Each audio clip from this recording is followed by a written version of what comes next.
translates to the Eagles. They've always played key roles in the tournament, and now they take on a very strong and ambitious side of Tunisia, who, despite only making their first appearance since 2013, have made an impact in the group stages.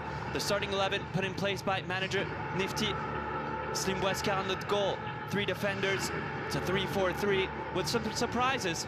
Fedi Tayichi, the 2-time goal scorer of the tournament and 1-time assister, is on the bench, as well as forward Wassim Tissa also has to deal with the suspension of Ilyes Daoui.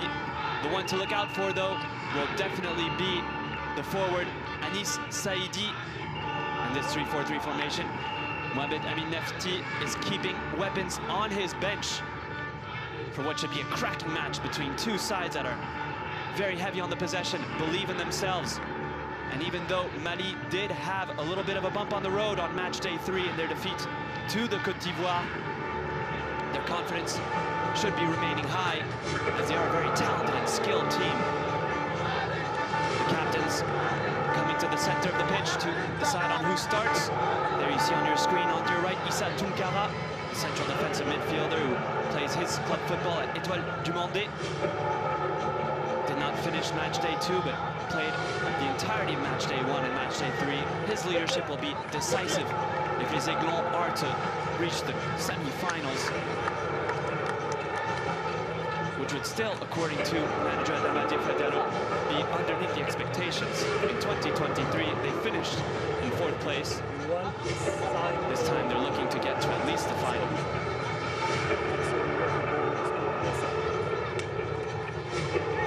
Match official, Brighton Chimene from Zimbabwe.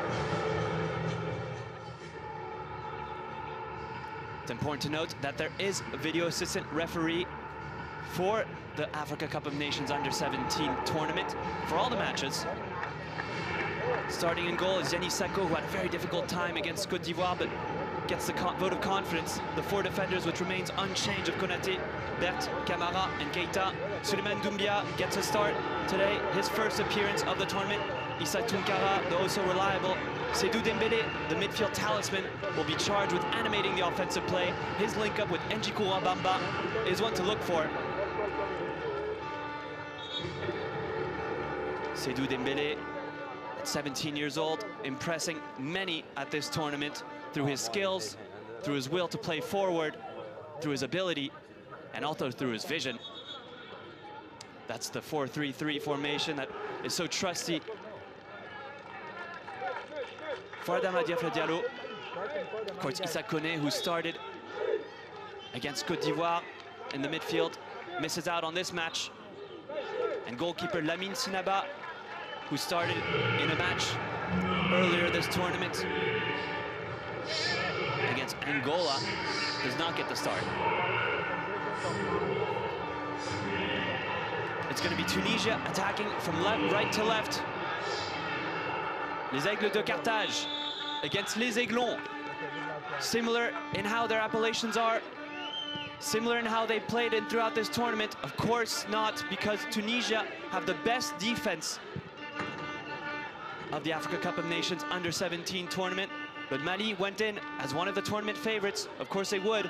They finished in 4th in the edition 2 years ago, and they have a tendency of winning the tournament. They've done so twice in their history. They've also appeared 10 times, this being their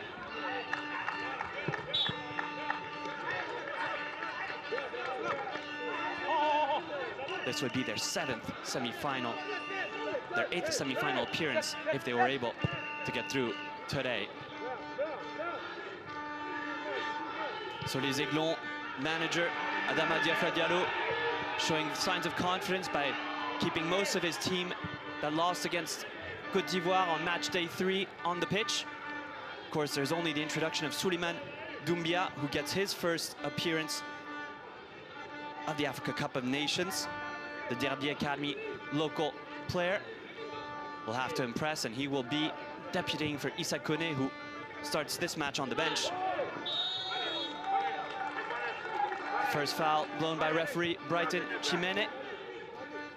And there it is, Adama Diallo, the oh-so serene manager who keeps his composure most of the time, but already starting to try to inject some fire in his side. They started very poorly on match day 4 against Côte d'Ivoire, conceding a very early goal, courtesy of Alignou Aïdara, excuse me,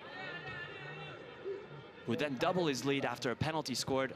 They would be down 2-0 pretty early on.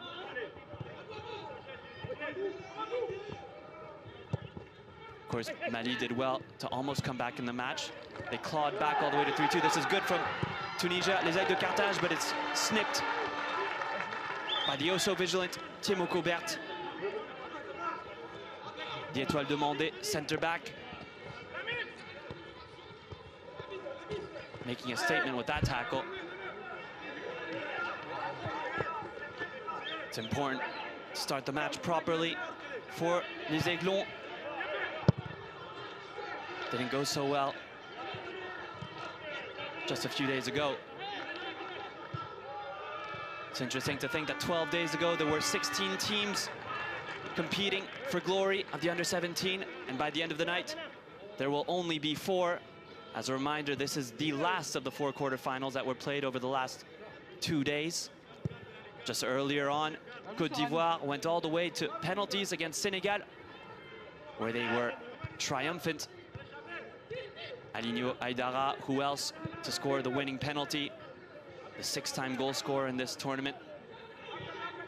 Drew blank in the match, but when it came to the penalty shootout, he kept his cool, ice in his veins, and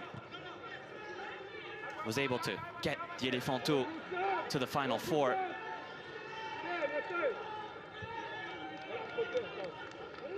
The winner of this match will take on Burkina Faso, who dispatched of Central African Republic, no, excuse me, not Central African Republic, but dispatched their adversary 6-1. That was Zambia.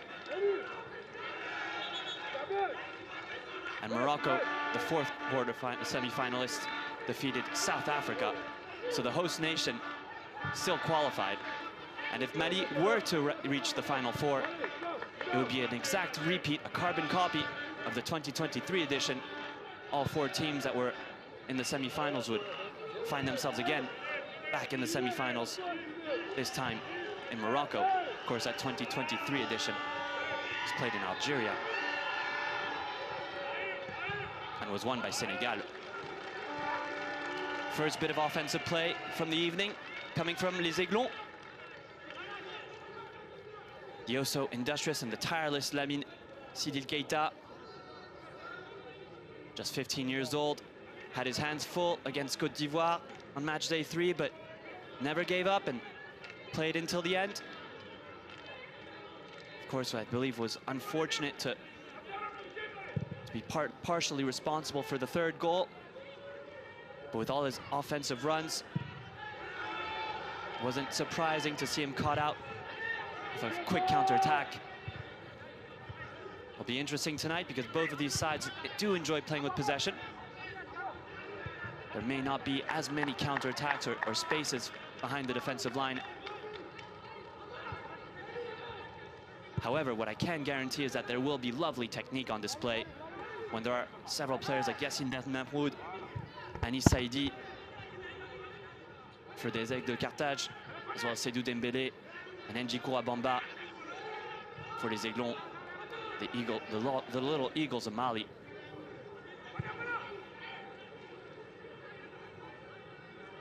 The balls went out of bounds, yeah. It's Ahmed Ben Yahya who is unable to get to that one.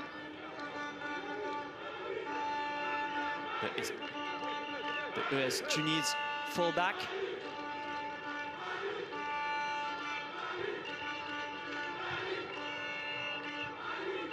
There we're starting to see a little bit of the technique on display by Ben Mahmoud. Here he is again, getting involved. The goal scorer on match day 3 against the Gambia.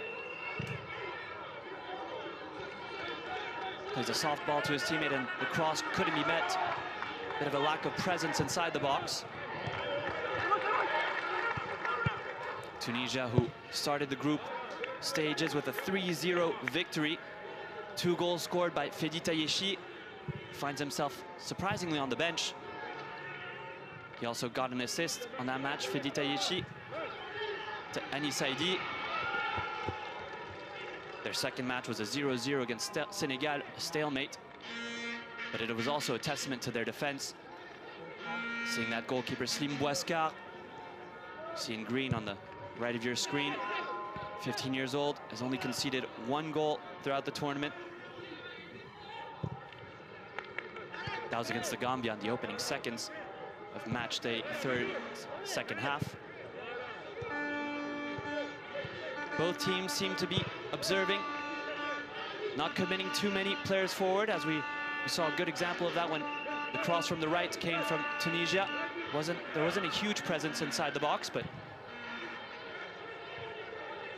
both these teams respect each other's potential. It's the first time in their history in the under-17 that they play against each other. So this is a bit of a discovery phase, so to speak. Oh, a strong tackle.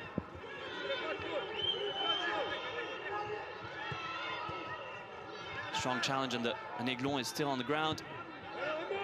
So may have to be stopped by referee Brighton Chimene,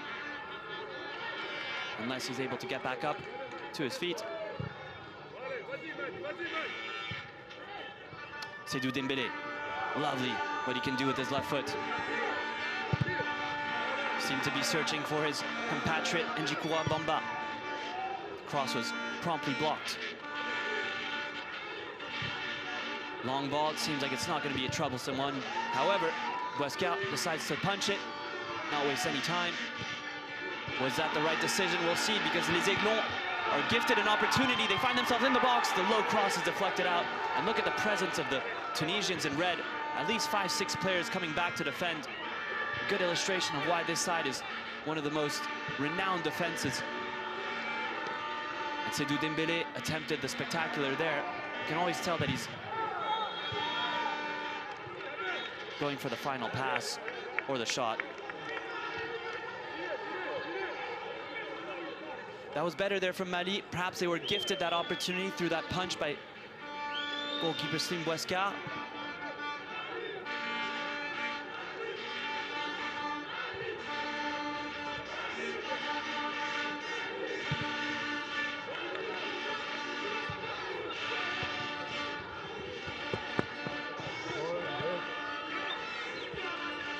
Mali now are dispossessed, and Anis Saidi goes for goal. It's the first shot on target, testing the gloves of Yannis Sako.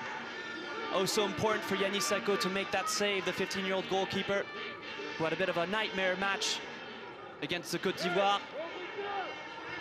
You could see in the pre-match warm-up, the goalkeeping coach insisting on him to stay focused, and you could see on the expression of his face that there was some determination, and that's what's important with these tournaments at the under-17 level. The experience gained for these players, which will serve them throughout their future careers. Perhaps not all of them will reach the highest of highs, but for those that do, or even do reach the professional levels, these international competitions are precious. And yeah, it's the first effort on target. It's Anis Saidi, the forward born in the United States, but considers himself both an American and a Tunisian. You listen to his interviews. Actually made his first MLS appearance this season for San Diego FC. Came on and played less than 10 minutes. Here he is again. Anis Saidi muscled off the ball there in this midfield battle was Mohamed Aziz Shaban. And then finally the foul was provoked by Saifuddin Hadj Abdallah. Yeah, Shaban was muscled off by Mamadou Traoré.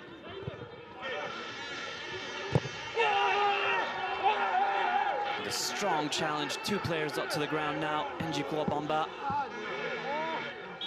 Medical staff will, for both sides, allowed to come in and check up on the players fallen.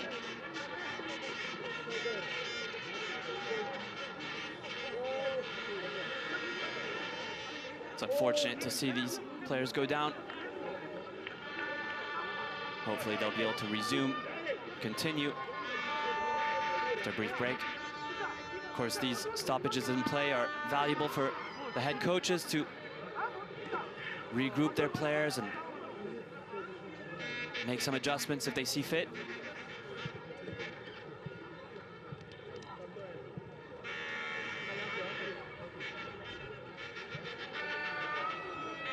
And Bamba's back on his feet. The three-time goal scorer in his three appearances. So consistent. His goal against Côte d'Ivoire coming after a missed penalty by Seydou Dembélé. He was the only one to anticipate the miss. Seemed like all of Côte d'Ivoire's players didn't exactly follow through or believe that the penalty would be missed. Njoukoua Bamba stayed true to his own intentions and rifled the ball into the back of the net, leaving Chris Kouassi, the goalkeeper for Côte d'Ivoire, no chance. Really has the instinct of a goal scorer, the 17-year-old.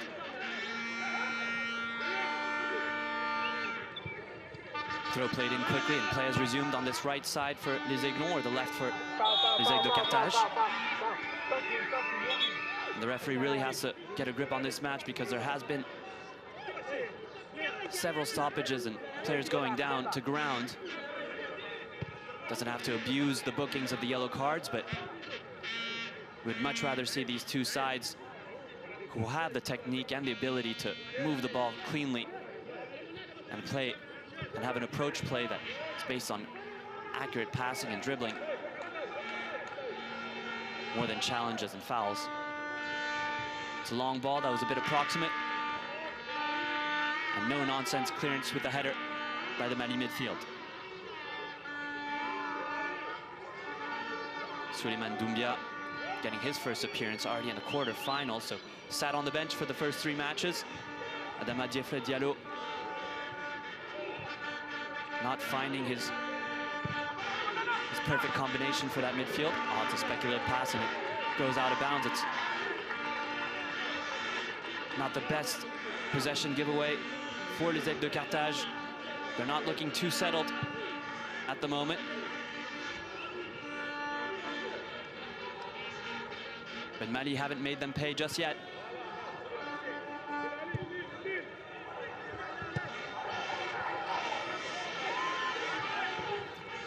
It's a good ball. And Saidi,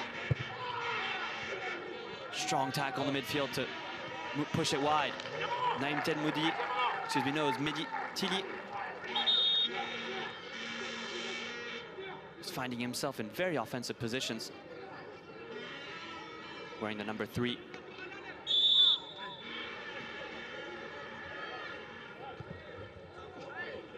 No foul, just a player in red who went to ground, but play carries on. It's punted without much distance. And unfortunately, it's another foul. It's been very choppy so far in this evening match played at the Larbi Zaouli Stadium.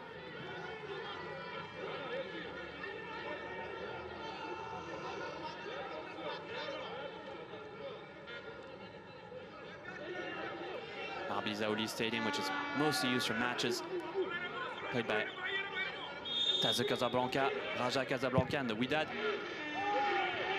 It's a capacity of 18,000. Oh, this is much better from Mali. And how do you miss that, Seydou Dembélé? Quickly comforted by his teammates, but he decided to go for the spectacular, using the outside of his left foot, but it fell well. The goalkeeper was completely rooted to his feet. Didn't seem like he was ever going to get there. And opting for power with the outside, Seydou Dembélé got the best chance. And as I mentioned earlier, Mali have not made Tunisia pay. But the experience of this Mali side is starting to show against the inexperience of Tunisia. Yeah, and there again, careless foul in the midfield, perhaps some frustration.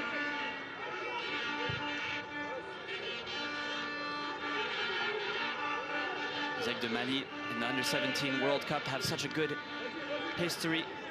They've won it back-to-back times. That was in 2013 and 2015. There's Mehdi Tili. That'll do some good for his team if he's able to recover possession, and he does so. That's precious for Les Aigles de Carthage.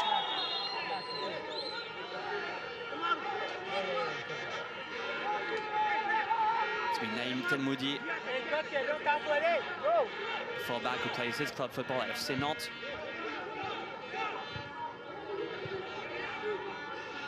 It's already given away back to les Aiglons. Seems like they have the psychological ascendancy here. Perhaps normal, they're used to being at this stage, and Adama Diallo did say that achieving the semi-finals is the minimum, and even would be considered a failed competition. Losing in the quarterfinals is not where they want to be. Oh, it's a good ball in. Perhaps not the best touch, but Mali are managing to hover around the box. They've switched it from the right to left. Good run inside the box by the captain Issa Tunkara, but never seemed to really not be scrambling for good contact inside the box. A little bit of chaos, and Brighton Chimene, the referee, blows his whistle in favor for les Aiglons. It's the fullback Keita who wins the free kick. It's in a dangerous area. See, from a set piece, perhaps that could be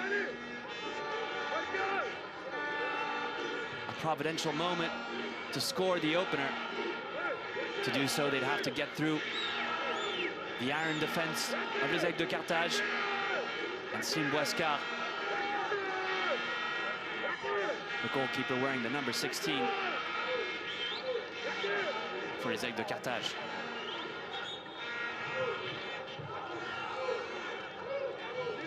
Seydou Dembélé is on it. Laser focus in his eyes.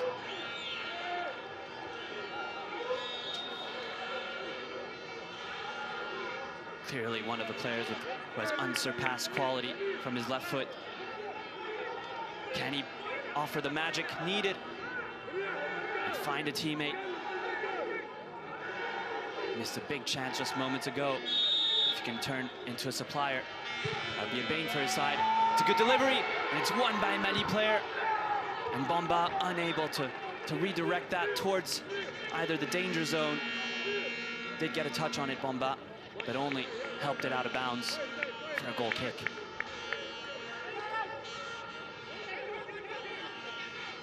Excuse me, I made a mistake when I said that Mali had won in 2013, 2015. They won in 2015 and 2017. They've also finished third in 1999 and 2001. To get to this tournament, they secured their spot by finishing second in the WAFU A zonal qualifiers, the West African zonal qualifiers. That tournament was held in Senegal, and they lost to the final to the hosts in the penalty shootout, but managed to secure their qualification for this tournament. And then on match day 2, after they had defeated Central African Republic of this tournament, they secured their qualification to the Under-17 World Cup, which will be held in Qatar. That'll take place later on this year from November 3rd to November 27th. Mark your calendars for that one. There'll be 10 representatives of the Africa Cup of Nations Federation.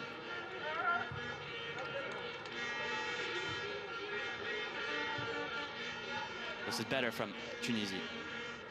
Can they move the ball forward a little bit more? They're stopped in their tracks. Now Seydou Dembélé is provoking. Perhaps the anticipation is a little too grand by Soumaïla Fane. Soumaïla Fane, who has 1 goal in this tournament and making his 4th appearance. Would like to obviously shine a little bit more in terms of his statistics, but is a hard worker for his side. However, Adama Diallo has weapons up front on his bench. And Sungalo Koulibaly scored directly from a corner early on in this tournament against Angola. If you haven't seen that one, I advise you do, perhaps at the halftime. Wonderfully ambitious effort paid off.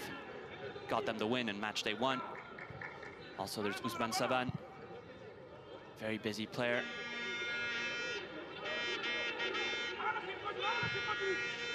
There's space for les Aigles de Carthage, finally on the right. Can they get the delivery? They're going to win a corner shortly. They did not. The cross was just off target. Lacking a little bit of quality in the final ball. Tunisia, they are to threaten. The best example of such was Anis Saïdi's shot on target, which did hit the gloves of Yannis Seko, but not much more than that. And he just seemed to have a first quicker step on every second ball as well. But at 0-0, everything's all to play for between these two very, very competent under-17 national teams. Huesca sending it far and wide. And this time it'll be Tunisia to win a foul in their own half.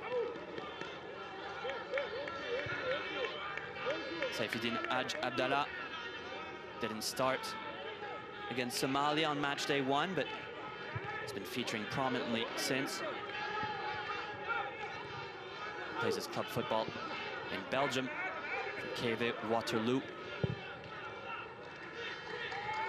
Well spread out by Anis Saïdi, and listening to an interview of him conducted about a year ago, Anis Saïdi did say that one of his main inspirations was Harry Kane.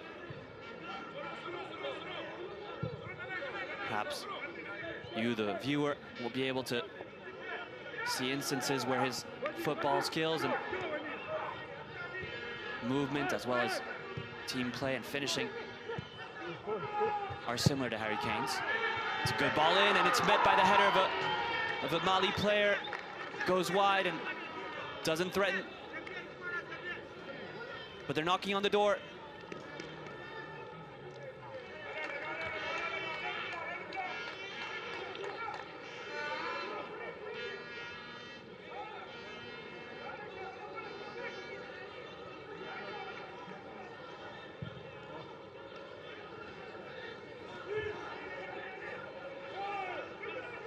Adama Diafra is a young manager, just 38 years of age.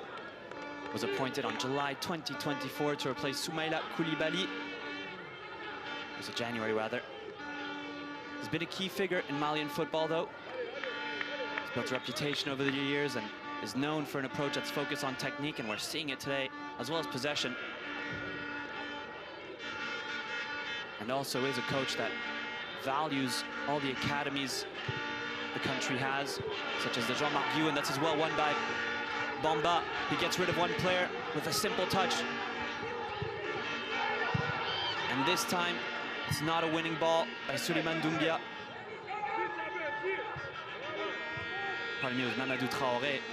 Mamadou Traoré, who perhaps tried to replicate the final ball play of Seydou Dembélé. Not his best imitation, however. Seydou Dembélé really is a one-of-a-kind, well, not exactly a one-of-a-kind player. Does show signs and sparkles of resembling other players. Here he is, Seydou Dembélé. And with his left foot, look at that precision, finding a teammate 40 yards to his left. Unbelievably talented Seydou Dembélé. And Brighton Chimene will give a foul there, but a lot of the credit has to go to Seydou Dembélé for that illustrious pass. Only he had the keys to that one. Go. As the Tunisia defender stays down on the ground, it's Ahmed Ben Yahya. And Lamine Keita, who I said earlier on will never stop running.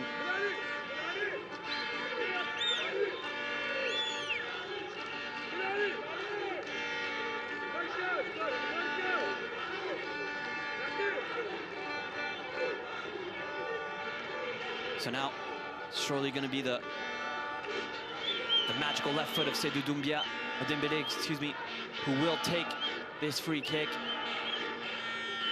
No surprises if he searches for Timo Cobert's header again. He met it once. Just up to Timo Cobert to find the target and dazzle the supporters here at the Larbi Zaouli Stadium.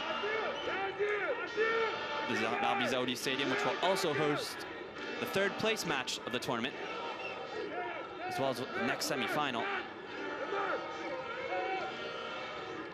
The final, which will be played on April 19th, will actually be at the El Bashir Stadium in Mohammedia.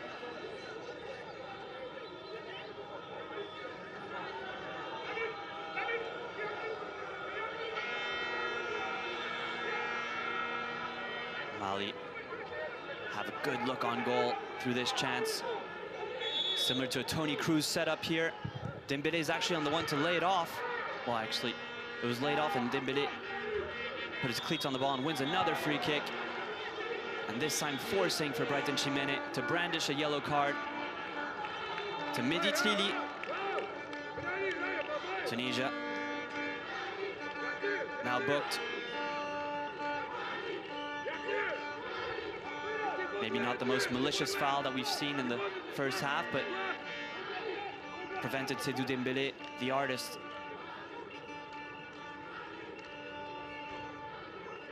from restarting an offensive play. And they are struggling. The Group C winners, Tunisia, not able to express their football as well as they'd like, that's for sure. But they remain in this match and they remain defensively solid. Just have to wonder what Mohamed Nifty is considering in his mind. Dembélé sends it in, it's a driven cross, finds the header, Bert. Unfortunately, Bert, on the second time of asking, still doesn't find the target.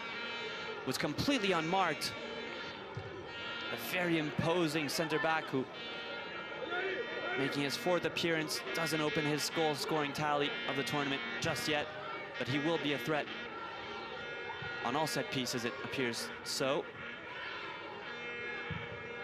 And Tunisia can't say they can consider themselves too lucky because they have 52% of possession, which is very honorable. Just it doesn't seem like they're carrying the ball in the areas where it truly matters to get goals. Of course, there have been a lot of midfield battles. This time it's a long ball played towards Tlili. He's not found. And Anis Saidi plays a clever toe-poked, lobbed ball to his left. It does look like Tunisia will retain possession there. It was cumbersome. Not exactly the prettiest, but they manage to hold on to the ball. It's a throw.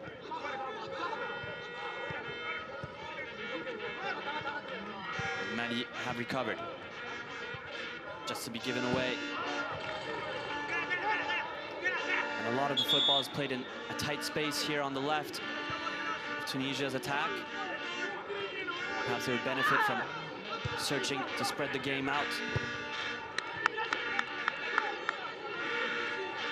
And the clearance emphatically done by Issa Tunkara to the applause of Mamadou Konaté, excuse me.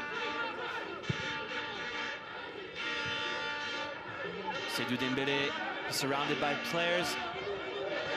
Just always thought that he would maybe make it out, but this time not.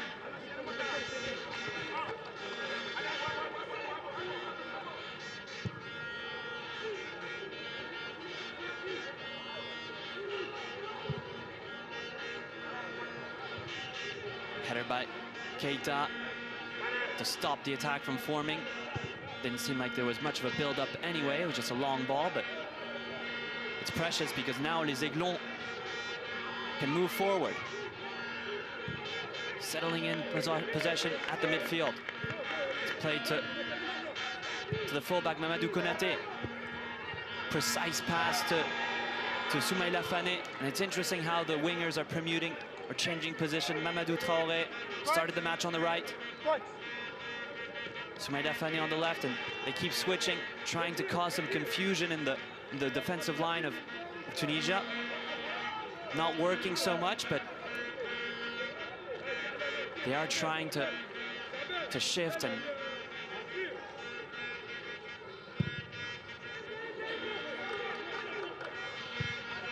perhaps expose a weakness somewhere.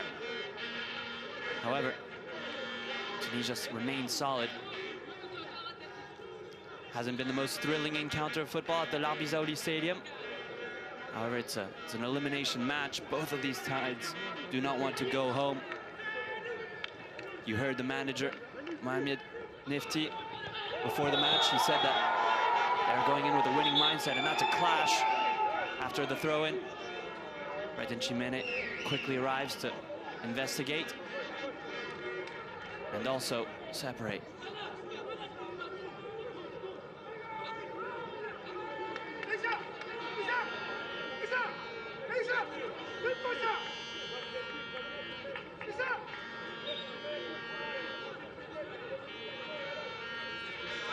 Yeah, it's a captain, Issa Tunkara, who arrived a little bit late, catching the player and bringing him to ground.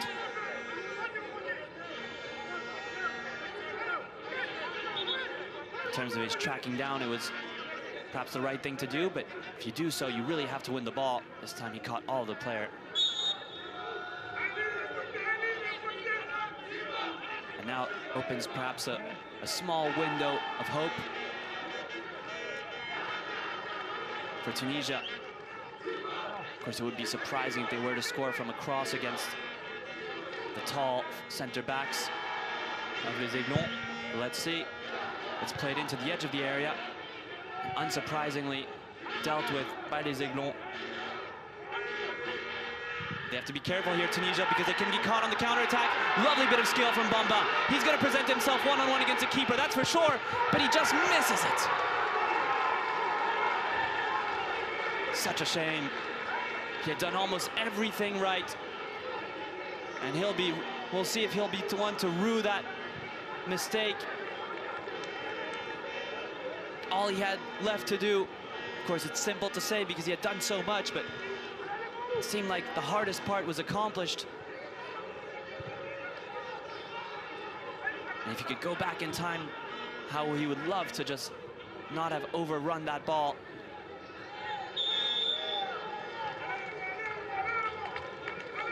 We came very, very close to the opener.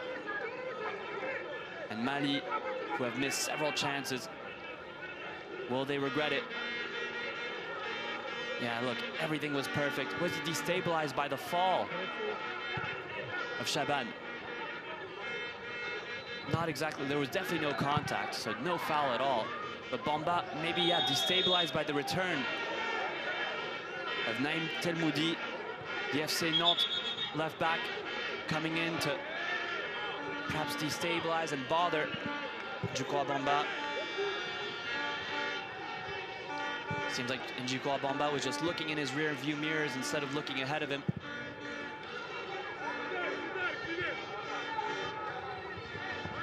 But it's not over. Les Aiglons going, and that was a speculative effort. Never seemed to really get his body positioning right, Soumaïla Fane, when he took that shot from distance.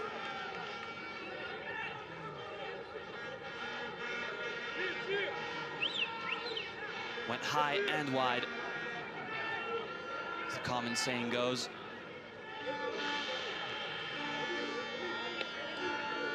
And I won't say that manager of Tunisia, Mohamed Amin Nefti, can be delighted with this first half, but the result, can't be upset about it at all.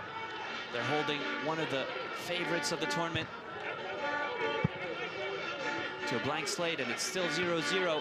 All they do need is one chance to capitalize on. And the Group C winners can find themselves in the lead without showcasing the most attractive brand of their football, which we know they're capable of showing, but right now, it's all about efficiency. And in a knockout phase, it's really the result that matters the most. Good defensive intervention there by the number 18, Zinedine Hazni. Plays his club football in France for Côte d'Azur club OGC Nice. It's a good long ball. Hits the corner flag fortuitously. It was played on, but referee Brighton Chimene, I believe, will signal for a goal kick or a throw-in. It's a throw-in. And Les Aiglons won't press too high. They'll try to win the duel. The header is won by Lamine Sidiki Keita. Bamba getting involved here. And that's a precious, precious foul won by Zinedine Azni, who's been everywhere in terms of defensive coverage. Really impressive play from Zinedine Azni in terms of how he shields his side and maintains some stability, especially with Mali doing everything they can to find the spaces. And after they win their physical duels, seems like they do have the physical superiority, Mali. They've won most of the headers, most of the second balls. They've been faster to the 50-50s. But Tunisia, as you can see on your bottom of your screen, have completed more passes. It just seems like they're going for the safer ones in their own half. And once they do get to the danger area, they lack some execution. You can understand why Mali perhaps have less amount of completed passes. They've been a little bit more ambitious, taking risks, and have also found themselves in possession deeper in the enemy territory. It's a foul blown in favor for Tunisia deep in their own half. And the captain, Mohamed Ben Ali, plays his club football for Stade Tunisien. Will look to clear his line surely, or play it short to Slim Bouascar, the AS Roma goalkeeper. He, however, will dispatch that far and long. The first header is won by Mehdi Trili. You could hear the bench of Tunisia were cheering him on for winning that duel, but can't find a teammate. And that's a symptom of what we've seen from Tunisia. They just don't have the numbers up front. Is their strategy to settle for a 0-0? Would go against what Mohamed Amin Nifti, the manager, said before the match started. Offsides there called on Ismaïla Fane.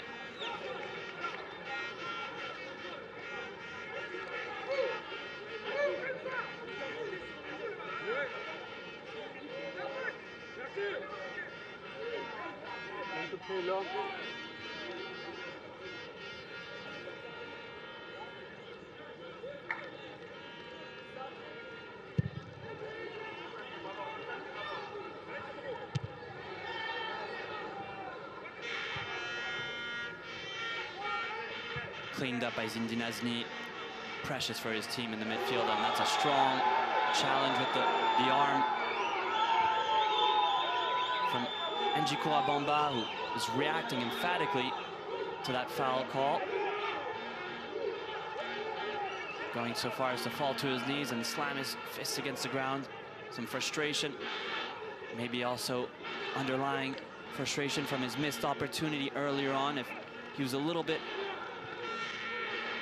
how can I put it, more clinical, he'd have a goal to his name, his fourth of the tournament, and his side could be up 1-0 against a very solid, defensively speaking, side in Tunisia.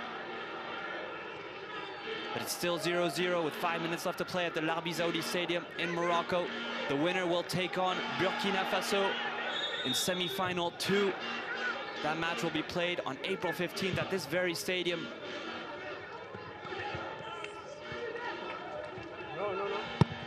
5 p.m. local time.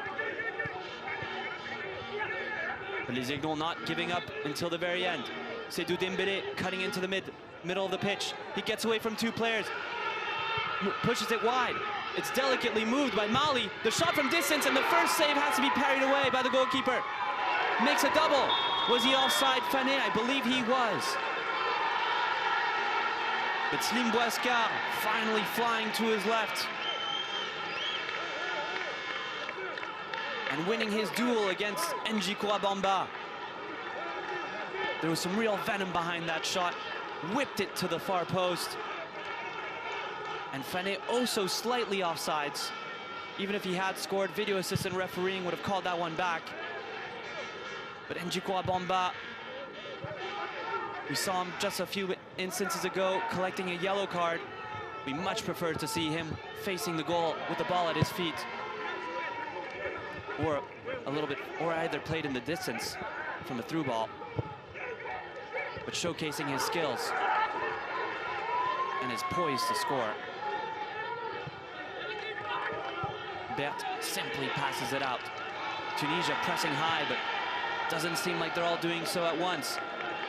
And Mali can push the ball into space. Keita, the industrious Keita. It's a decoy run, and Dembélé is alone in the box. He makes contact, he scuffed it a bit, but it doesn't matter. It's in the back of the net. Seydou Dembélé. What a goal from the number 10.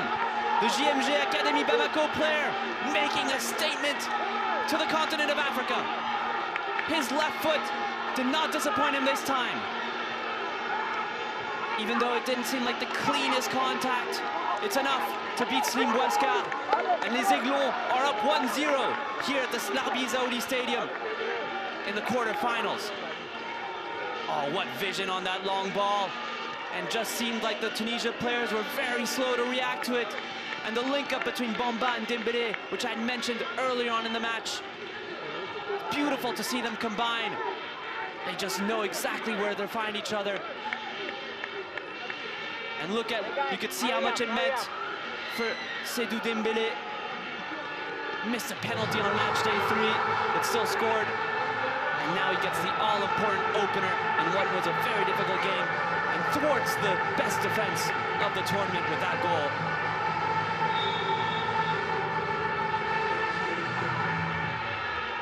And now Tunisia can no longer rely on their defensive solidity, which has taken them so far. They will have to take risks going forward, something that we did not see, and perhaps that may be more of an entertaining value proposition to the neutral. And Mali will also have to be vigilant of this. Will they be able to continue on with their tactics, or will they have to adapt, knowing that Tunisia are going to go forward now and leave more spaces up in behind once they do go forward? Berthe wins it cleanly. He's had such a good game, Temoko Berthe. So solid in defense, and could have perhaps even had a goal to his name. And now Mali have space on the right. They have 2-3 players going forward. Dembélé lost his footing in the box, but it's no matter because Ndjiko Bamba with a header finds its captain. And in the last 5 minutes, this match has completely opened up, but mostly in favor for Mali. If you're a supporter of les Aiglons, these last 5 minutes are absolute candy. It's been very, very sweet. Their defensive line has been very solid, and their offensive play has ended up in oftentimes putting Bouaskar in danger.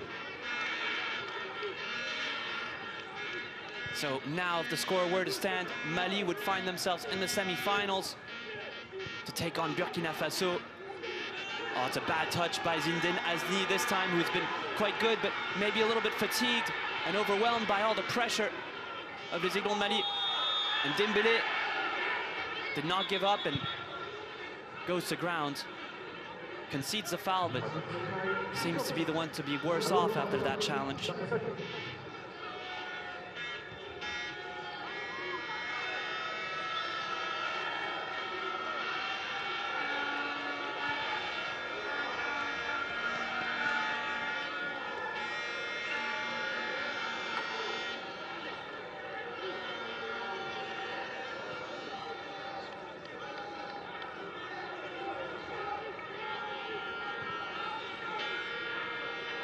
Seydou Dembélé, the goal scorer, goes to ground, and fourth official announced 2 minutes of extra time for, well, not extra time, but added time to this first half, which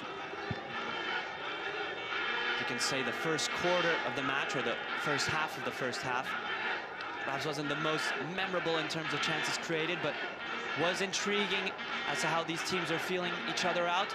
It did seem like Tunisia had intentions of relying on their defensive solidity once they realized that they were not going to have the physical ascendancy. And les Aiglons de Mali, what can I say more? They just kept picking and knocking and knocking. And after Ndjiko Bamba's missed chances, the number 9 turned into a sister. It's such a precision ball played behind the back of the defense, catching them completely off guard. And Seydou Dembélé didn't have to make the cleanest of connections with the finish, but just lofted over Slim Boiscard.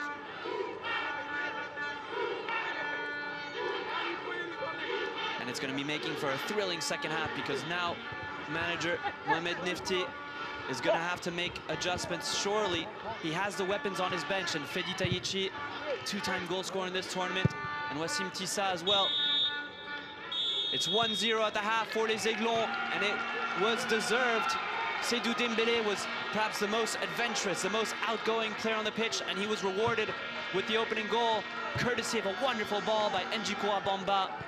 Slim Boiscard tried to prevent les Aiglons from scoring by making some saves, but couldn't after Seydou Dembélé scored from such close range.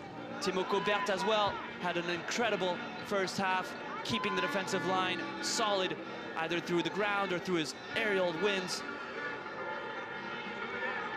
Tunisia will have to show a much different face in the second half if they are to battle for qualification to the semi-final, because as things stand currently, Mali will be the fourth team qualified to the Final Four and will be the team to face against Burkina Faso on April 15th at this very stadium.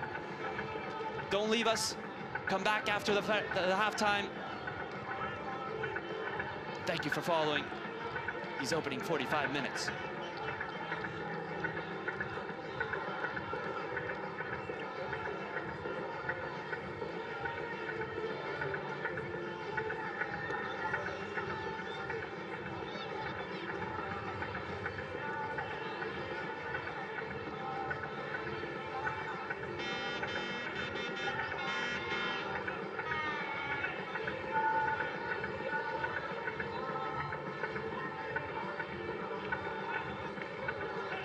Possession stats of the match, Mali had a little bit less of it, but surely they had more in the danger zone. 9 shots to 1, 6 shots on goal to 0.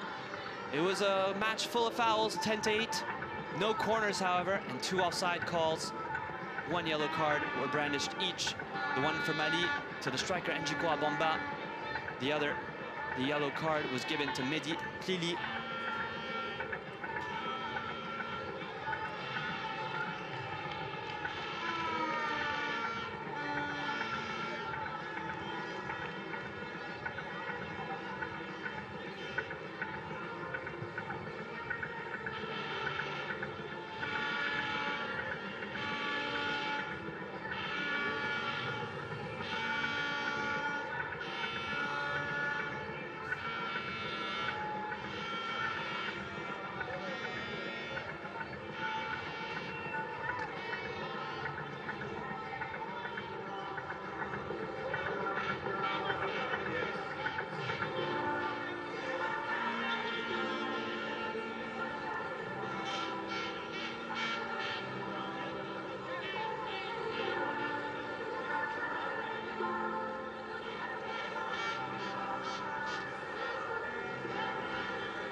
It all started here at the Larbizaouli Stadium between two sides that were anticipated to go very far after the group stage matches, but alas, only one can qualify.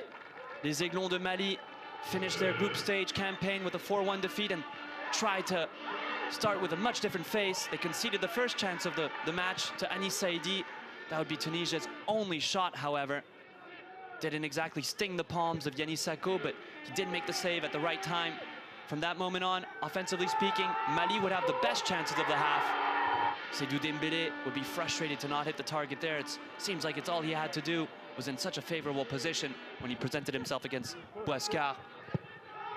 The cross would then find the header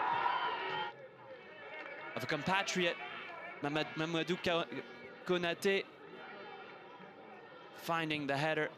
Mamadou Traoré, Adama Diafra Diallo kept calm throughout the first half, and Njikoua Bamba, after a set piece for Tunisia, could have put his side up 1-0, but just missed his final touches. However, through the frustration, he found inspiration, because his pass found Seydou Dembélé, this time making no mistake, perhaps a copy similar of the first earlier chance, this time putting the ball firmly over the reach of Slim Boiscard. with the help of the post.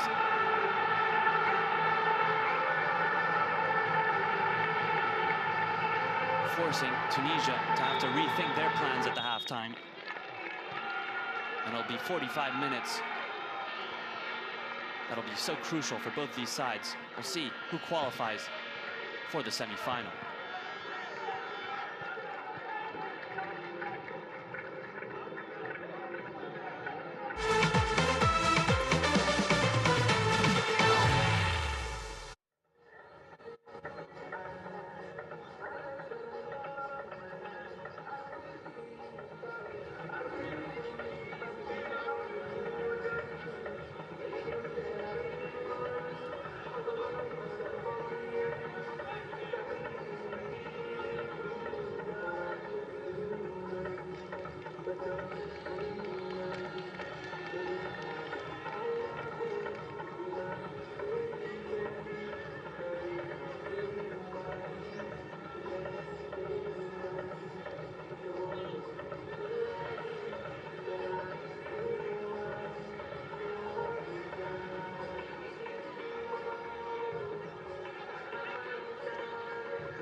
And the players are returning to the pitch after halftime team talks, and perhaps even, you'd imagine, would be very different approaches to how they're going to go into the second half. Mali, all too experienced, very familiar with these positions.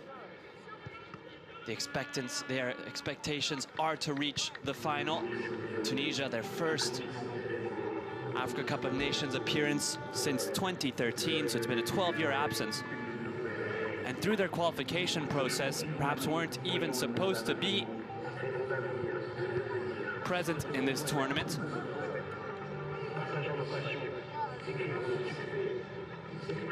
They finished third in their North African qualifying group behind Morocco and behind Egypt. But Tunisia were given a reprieve to compete.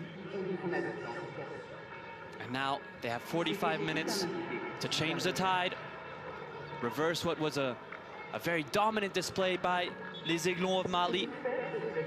And the Aigles de Carthage have to regroup.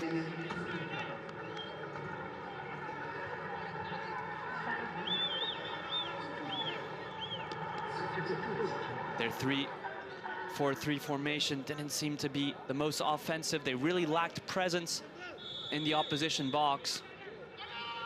And it's Mali who get things underway. They will be now attacking from right to left in their white home kit. Tunisia as well, wearing their red, be attacking from left to right. And the first bit of play is gobbled up by the goalkeeper, Slim Bouescar, without any difficulty. Slim Bouescar was unfortunate to, was a bit left abandoned by his defenders on the opener by Seydou Dembélé.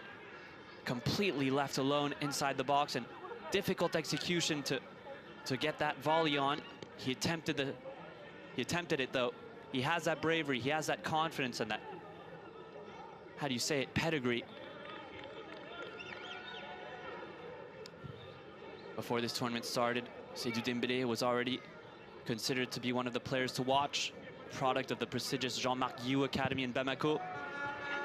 He is nicknamed Messi by his teammates, and he dazzled in the qualifiers. But now Tunisia have a chance. This is much better from les Aigles de Carthage, going to ground in the box. Penalty appeals were mild at best, and now les Aiglons have space their own. Can they capitalize? It's Bomba, cuts it back. It's a give and go. The three players up front, ensuring that the side maintain possession of the ball, and it's the captain Tunkara. He gets it back. He had an effort directed towards the target of the goal earlier on in the match, but shot went wide. It's a pity that we didn't see Yassine Ben Mahmoud get more involved in the match at all, the SCO U19 Angers player. We know he can do so much more, and that's just a poor giveaway, perhaps. How can you put it, befitting of the first half that he had. Just lacked a bit of that precision in finding his teammates going forward. You'd expect much more from him. The 17-year-old goal-scoring midfielder. However, the Jean-Marc Guillou Academy that has produced Seydou Dembélé, it's been instrumental in producing other stars like Yves Bissouma, currently Tottenham Hotspur player, or Amadou Aïdara, plays his club football in Germany, also featured in the Champions League.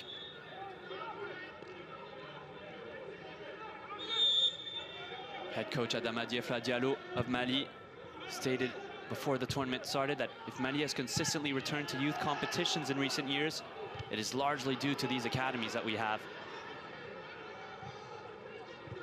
The Salif Keita Center remains a critical player in the journey as well, alongside private and federal training programs that the country has. But now it's Tunisia going forward. This is, again, a little bit more ambitious than what we saw in the first half, but they have to be careful to not be caught out on the counterattack because their opponents have the speed to punish them. Working on the left. It's a cross in. More presence inside the box from les Aigles de Carthage. Doesn't amount to anything, but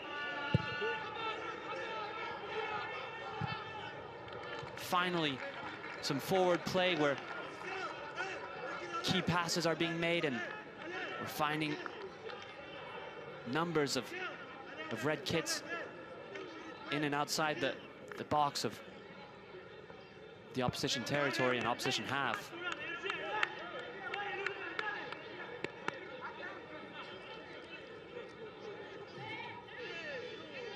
And to cap off what Adama Diallo said before the tournament, he said this time the goal is to go for the trophy.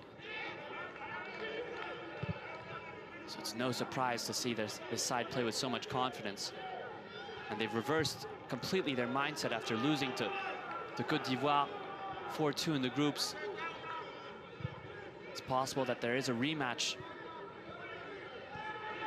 if both sides get through their semifinals.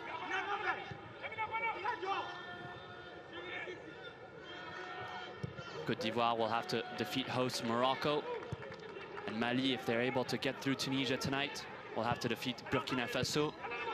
In that case, we will see a rematch of what was such an entertaining final. But with this attitude and mindset at the halftime, after the halftime, Tunisia seemed to be a little bit more forward-thinking.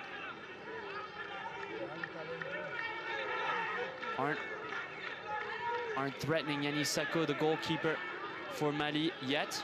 He hasn't had much work to do today, the 15-year-old keeper, one of the younger players on the pitch, alongside Aboubakar Kamara, who surely is the youngest at 14 years of age. The tireless Keita on the left. Finds Bamba, he's gonna ask for it back. He gets it back, Bamba, just overruns it. It's a shame, because if he would have carried on with that run with the ball at his feet, there was a pocket of space. Not to say that he had a direct one-on-one with Slim Boiscar, but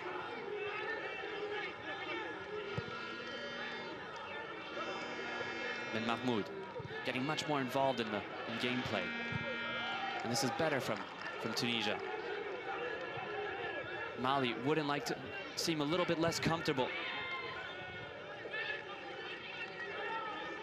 Yannis Sako is gonna take his time to pick the ball up. Diving to the ground, and these are time-wasting tactics that we're seeing very early on in the second half. Not exactly part of the beautiful game of football, but it's within the rule book. But it is provocative at the same time. We'll see if there are consequences. At times, goalkeepers are brandished yellow cards for when they take too much time with goal kicks or keeping the ball inside their box. And Lamine Keita this time finds a teammate. Soumet, he was offsides, however. Didn't really time his run to perfection. Also good credit to the defensive back three of Tunisia. Oh, it's such a tight call, but video assistant refereeing is not up for debate.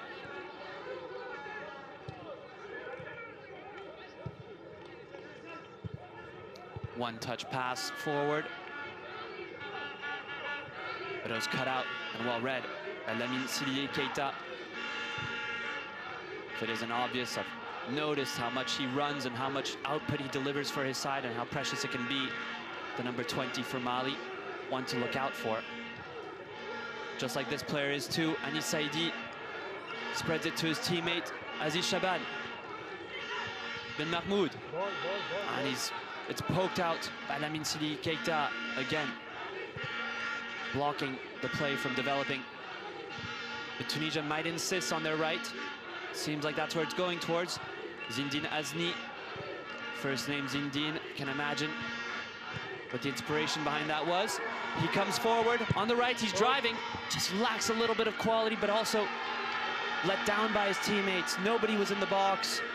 We do know that Anis Saidi has the leap of great proportion, can get so high to get a header. But it's comfortable for Yannis Sako. Makes no mistake in catching that ball. But it's much better approach play from les Aigles de Carthage. And we're starting to see that they are not ready to just let this game run through their fingers.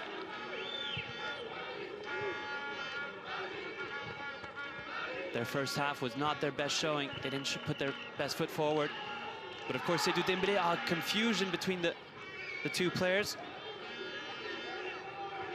And it's conclusively picked up by Tunisia. Solid win in the midfield from Souleymane Doumbia, making his first appearance in the Africa Cup of the Total Energies Africa Cup of Nations tournament. He's been good so far, providing the calm and serenity.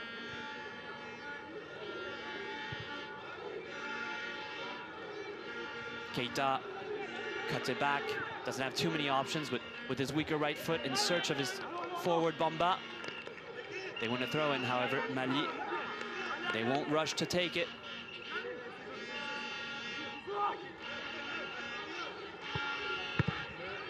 Tunisia, despite not participating in an Africa Cup of Nations tournament since 2013, when they did so, finished in 3rd place.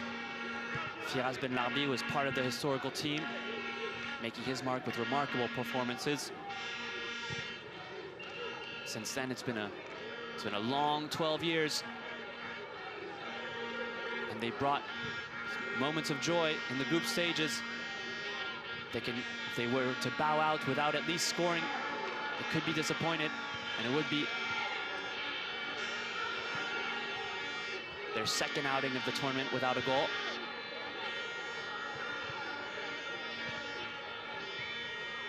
Oh, it's well kept in play. It's spread out by Shaban. Oh, he turns well, Saidi. But if you notice, and what was the case in the match against the Gambia on match day 3, does he beat the offside track, Bamba? Doesn't matter, because it was well anticipated by Boescar, the goalkeeper, also 15 years old. But as I was mentioning, against the Gambia, Tunisia had 15 shots, but only 3 of them were on target. However, 13 were from inside the box, and the way that they like to approach, it's a modern tactical approach that needs a lot of discipline, but not too much success with the high cross. Definitely low crossing and movement from within the box, layoffs and turns, trickery, dummies.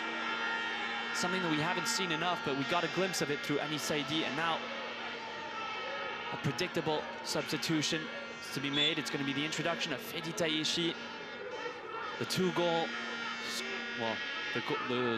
scorer of this tournament, but also picked up an assist. He was the man of the match on match day 1 in their side's victory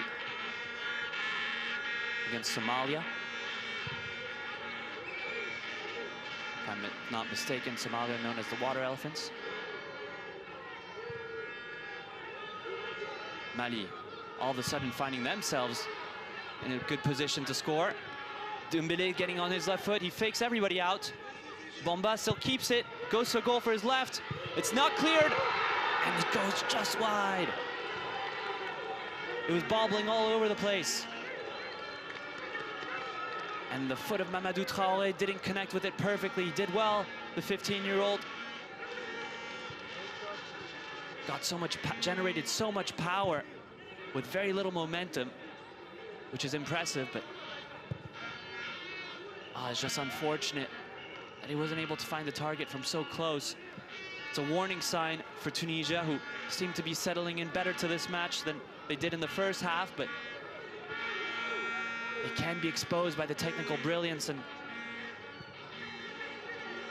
improvisation of these very, very determined small eagles.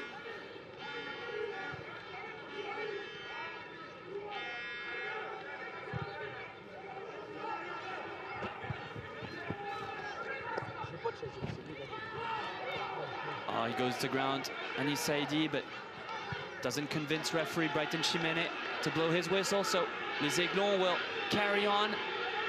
An attack from the right, great sliding tackle. Magnificent, that is worth its weight in gold.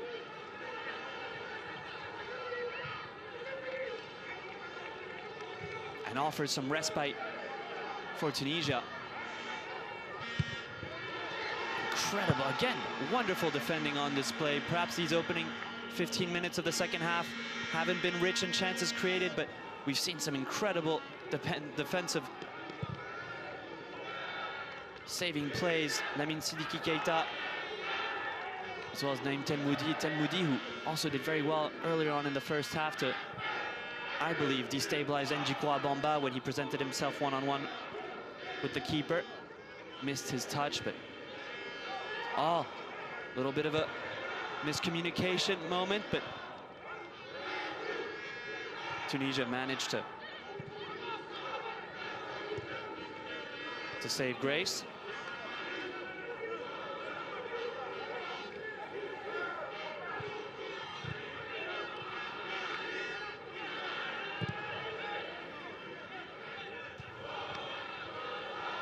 Duel won, but on the second ball, Tunisia starting to implant themselves in the opposition half. Still no presence within the box. So we'll see how this modern approach of football by Mohamed Nefti goes down in search of a corner, but instead they just give it away.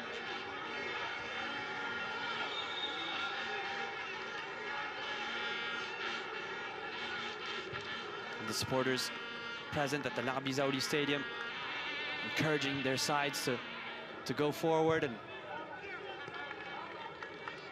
light up the scoreline. Of course, it's still 1-0 in favor for les Aiglons, one of the pre-tournament favorites, excuse me. Supporters were already quite fortunate to see a goal scored from the foot of Seydou Dembélé. In the earlier encounter played at this very stadium, the match ended 0-0 between Ivory Coast and Senegal, and much the delight of the Tunisian supporters, and you could hear it. Fedi Tayeshi is making his introduction. The 17-year-old who wears the number 7 comes on for Mehdi Tlili, who had picked up a booking in the first half. So now Tunisia have no players with a yellow card, and they have a forward in Fedi Tayeshi. We'll see how he's able to leave his mark on the match. Does have that offensive pedigree and that killer instinct from inside the box. Would be very helpful at a time like this. Just wonder why he didn't start the match, but of course, Mohamed Nefti and his staff know the answer to that one.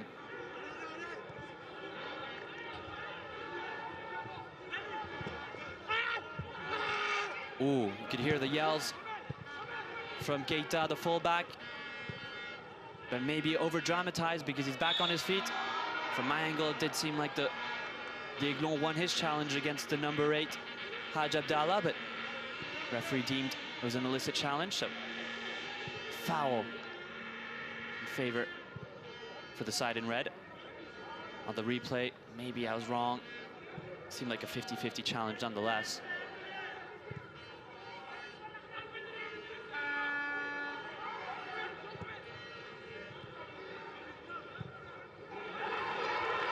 Oh, good chance here. Tayeshi, the first of the chances. It's not over yet. And Tunisia miss. Instant impact almost from Fedi Tayeshi. He's receiving all the support and encouragement from Anis Saidi. And that's what they were missing. Les Aigles de Carthage. Some speed, some venom. And he brings just that, Tayeshi. And it's so unfortunate that Shaban, unable to get the ball to cross the line, never made good contact with it, did his best to get a touch to the ball before the opponent.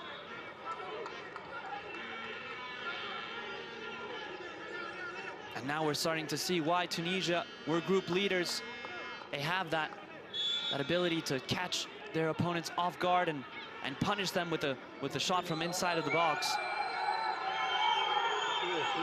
It's that modern approach put in place by Nefti. But now Dembélé goes for goal. It's palmed out of danger. Not wide, but more forward. Dembélé also on a brace. In the last 60 seconds or so, we've seen end-to-end chances. Dembélé got in behind the defenders. He was maybe going to be caught, so took his chance with his preferred left foot. As I've said earlier on in this broadcast, he really does have magic at the edge of his butt. Tayechi, now he's inside of the box. It's getting a bit crazy. It's opening up here at the Larbi Zaoli Stadium. What an impact Tayechi's having. That was a speculative cross. But Tunisia managed to keep possession. Calls for handball. They'll be batted aside. The play will continue and resume with the Aigles de Carthage maintaining possession.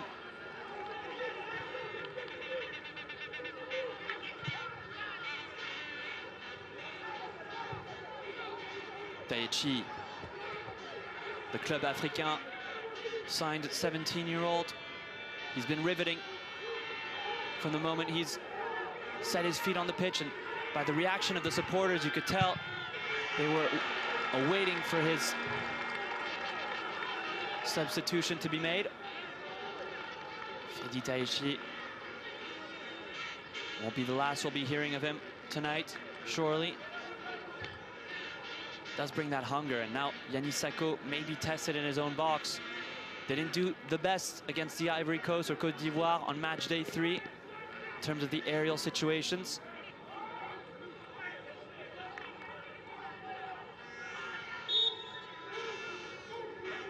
And the cross will be taken. It's a lofted one, and Yannis Sako makes a mess of it. But the referee blows for a foul, saw an illegal contact, and Yannis Sako is still on the ground. Not getting up quickly, which is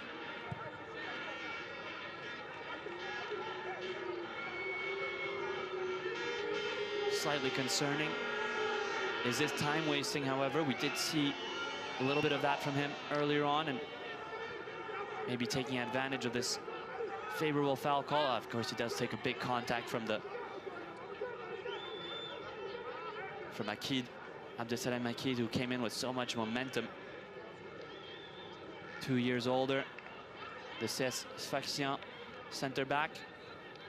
And Yannis Sako will surely remain in the game, but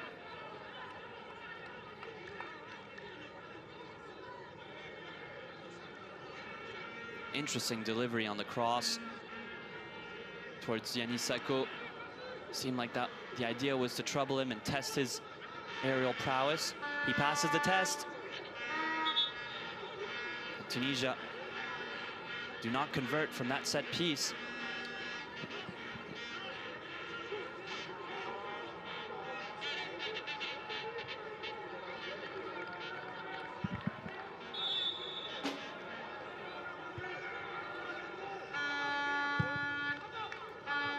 It's Bert who clears it very far. Dembélé whistled for a foul on Ahmed Ben Yahya. Ahmed Ben Yahya likes to go to contact, as we can see, a bit of a warrior in his personality. It's reflected in the pitch. They're going to search long for Tayechi. He makes such good runs behind the back of the defense. This time does enough to keep it in play.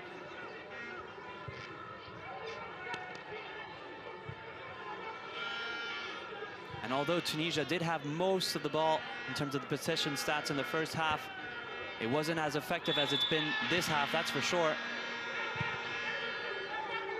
They can consider themselves a tinge unfortunate to not at least have converted from that chance they had earlier. Of course, Mali had much more chances this match so far, and if they were to score the second goal, you'd be almost certain to imagine them facing off against Burkina Faso and have their ticket stamped for the semi-final, which will be played next Tuesday. Oh, it's a good ball. Seydou Dembélé is not offside. His touch just doesn't go into his path. Instead, takes him onto his preferred left foot, but maybe his touch failed him there. Akid does well to clear the ball out with his header. Constant pressure now from les Aiglons de Mali. Keita, his dribble doesn't pay off there, but a attempted to put the ball in between the legs of Yassine Ben Mahmoud, in French known as the Petit Pont.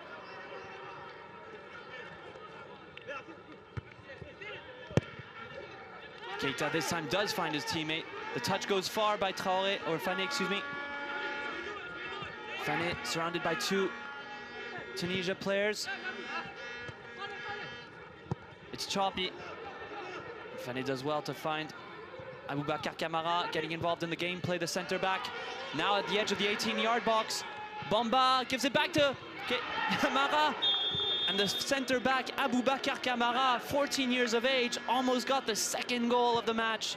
What a story that would have been for Aboubakar Kamara to score from almost 6 yards from the goal. I came really close. Excellent defending, last-ditch defending at least, from Naïm Telmoudi, who's been impressive, in my opinion, tonight. Naïm Telmoudi.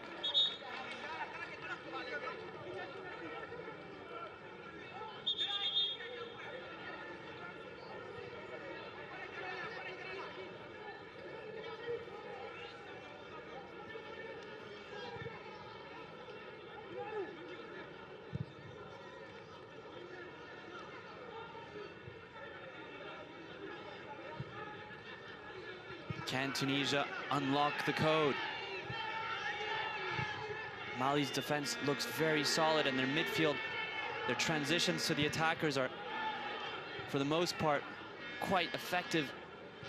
Just seems like when Mali has an opportunity, they go almost all the way to threatening the goal, while Tunisia, before the introduction of Fedi Tayechi, and his introduction has been quite a relief, as is providing way more options in terms of balls to play forward behind the back of the defense, but nonetheless, they still really haven't deserved an equalizer. And Mali now will win a free kick in a dangerous area, because this is more or less 25 yards away from the goal, and it's a perfect angle for Seydou Dembélé to in-swing across.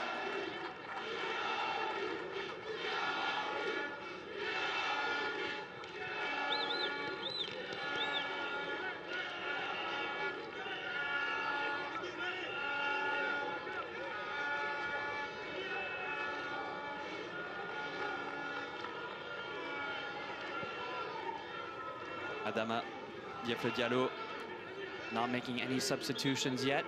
Did see player for Tunisia getting ready to come on. I believe it was Kabil Kray, defender who plays his club football in France as well for Nîmes Olympique. But now they have to focus on this set piece, because the dangerous and riveting Seydou Dembélé, what is he thinking? What could be going through the mind of an artist of his likes? He really is a player at 17 years of age of the highest caliber for his age group, and will be one to follow in his development in the next coming years. It's taken, it's driven, it's towards goal bound. All it needed was a touch to redirect it on target.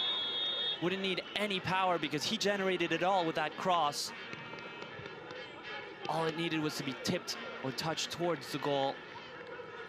That really was a cross of the highest order from a player of the highest order.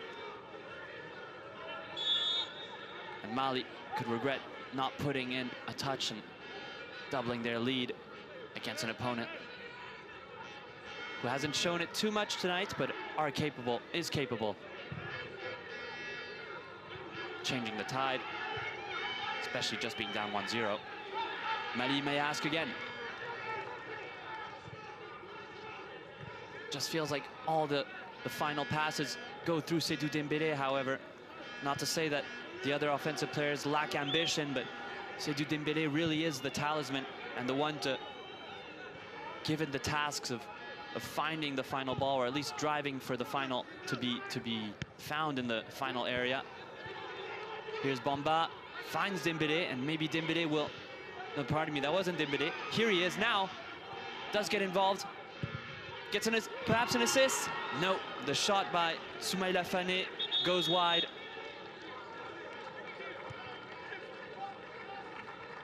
But again, yeah, it would have been Dembélé to get an assist. Soumaïla Fane was given the green light to turn and shoot.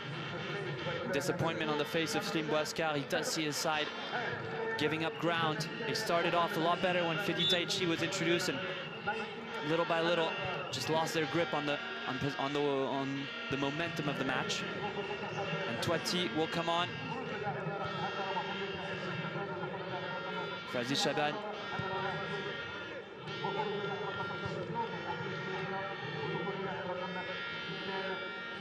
It did seem like Ahmed Ben Yahya also came off the fullback, so a double substitution.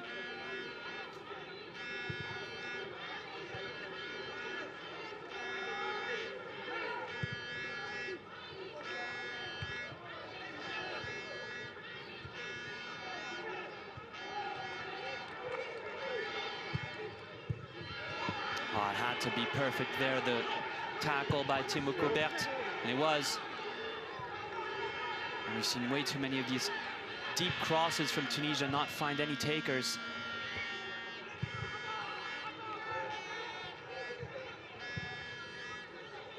This is good from Tunisia. Short, accurate passing in the midfield. However, it's so dense from Les Aiglons de Mali. They pack up the midfield with their three. Issa Tunkara, Souleymane Doumbia. And also they have always the help of either Mamadou Traoré or Soumaïla Fane. Those three, either they shift in, and Seydou Dembélé has all the liberty to cover whichever area of the offensive pitch that he likes. It's been effective tonight. Finally, a cross was met by Tunisians, but still unable to turn and shoot. And Mali are on the back foot a little bit, but do well there to escape the pressure. And now it's exactly who you don't want to see on the ball if you're a Tunisia fan. It's Seydou Dembélé searching for Bamba. It's a perfect long ball. The touch by the chest was not easy, and Kabil Krai, the substitute, makes his first defensive intervention of the match, and it was a good one. Made life a little bit uncomfortable for Bamba, and his teammates recovered for him. Anis Saidi with a Kane-esque-like ball, but missed all the precision of what Harry Kane would have done. But it's been a disappointing night out for Anis Saidi. Kabil Krai wins it back for his team. That's his second defensive intervention of the match, and they both have been good so far. A substitution paying off.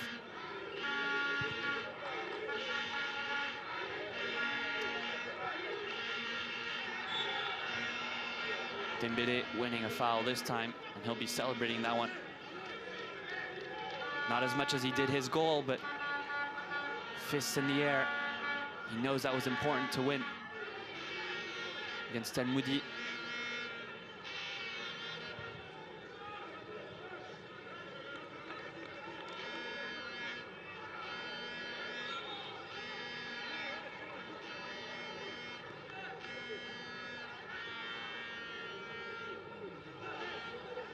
El Moudi, the FC Nantes player who signed in 2024, if I'm not mistaken. That was from Sarcelles, Parisian region. He's so versatile, can operate as a fullback, but also in the center-back position as well. As we see in the three-man center-back. Well done from Kabil Krai. He's been excellent since his introduction on that fullback position on the right. One to look out for, that's for sure. Kabil Krai plays his club football, as I said earlier, at Nîmes Olympique. And see how he can contribute on the offensive sector. Krai lacks quality in the cross, unfortunately. Maybe got a little bit impatient. He had more time to settle with the ball than he really used. And Ilan Sako will love that. Palm the ball down for Timo Kobert, who we all know can launch it very far with his powerful form. does so, and Mali actually lose the second ball, and can they capitalize Tunisia? They must.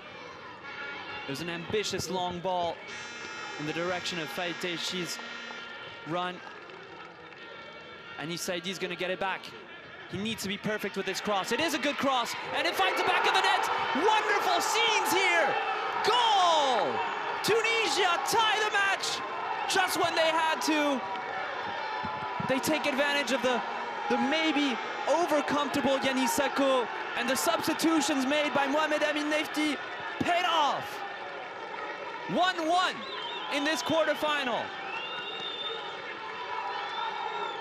Incredible cross from Anis Saïdi. We'll see who gets the final touch. Was it the introduction of Aman Touati? Does he touch it? Doesn't seem so. And Yanis Sakho completely misses it, makes a mess of that. And as we saw, his weakness earlier on at the corner is his presence in the aerial balls. From Kabil Kray and Aman Touati's introductions, and Faïd Teichi, the three substitutions, all present in how this goal was scored. Unbelievable. The very moment that Mali lose a second ball is when Tunisia capitalize. And it's 1-1 with 10 minutes left to go, and we may be heading for penalties if things stand this way. And Mali, who perhaps had the best chances of the match and missed them, will they be made to regret it? And will they offer Tunisia the window to qualify to the semi-final? It's really everyone's match at 1-1.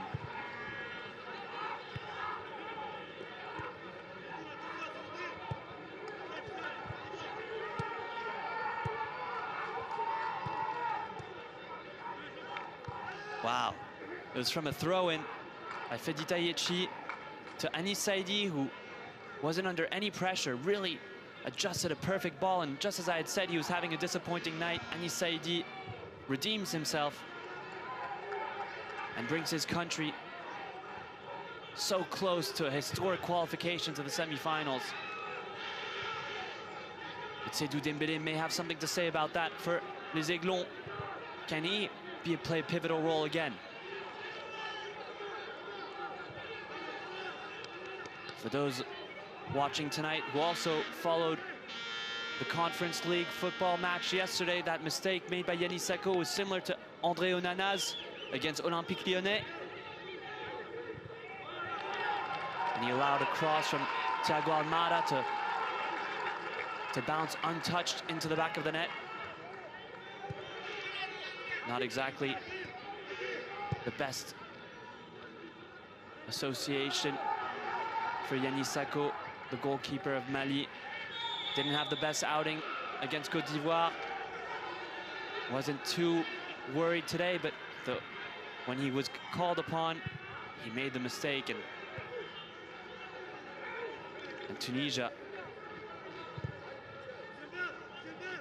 are more than ever close to at least participating in a penalty shootout.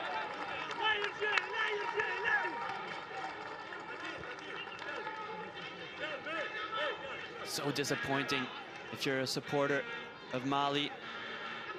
Seemed like they were in control of the match, but the substitutions made by Nefti, the manager of Les Aigles de Carthage, seemed to have really destabilized them, at least on that sequence of play, create a chance that finished with a goal. It's not that Mali don't have options on their own bench either. Strange that Adama Diafra Diallo didn't rely on some of his players like Soungalo Koulibaly or Ousmane Savane, even Issa Kone.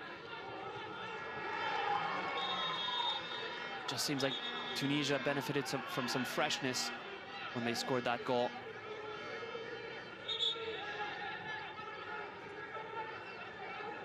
Yes, my mistake. I said the Conference League. It was actually the Europa League where André Onana made the mistake in yesterday's match.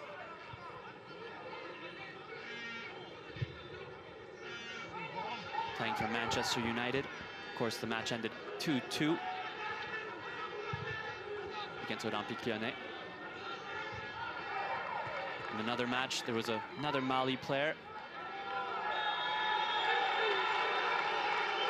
Yves Bissouma, who plays for Tottenham Hotspur.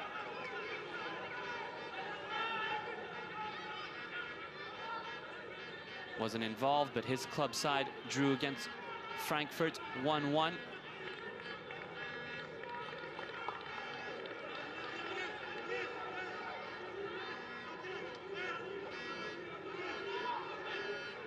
And now it's interesting to see what tactical approach will be made by both of these sides. Mali seem to be consistently always going forward. Hasn't paid off with their defensive solidity as they conceded. And maybe one of the worst moments, probably the only time that they were under threat. Seriously.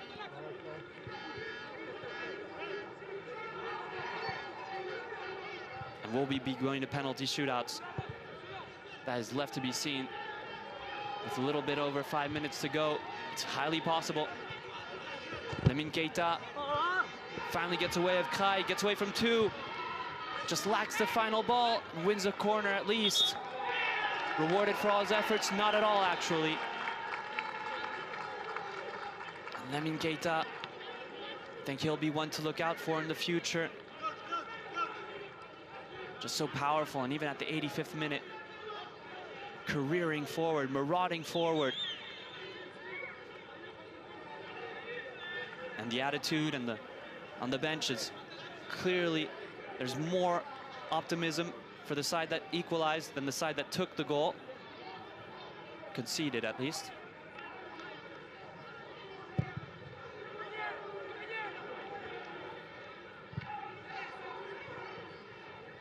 Yeah, and you see it was a situation similar to this where Mali lost their duel in the midfield and Tunisia broke out with pace.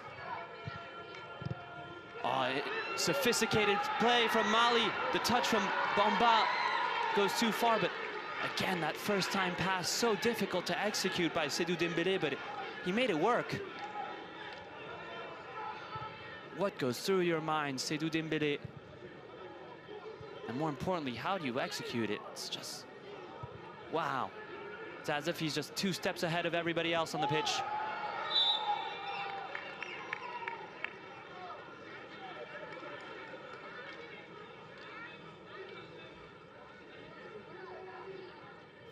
Kabil Krai goes to ground.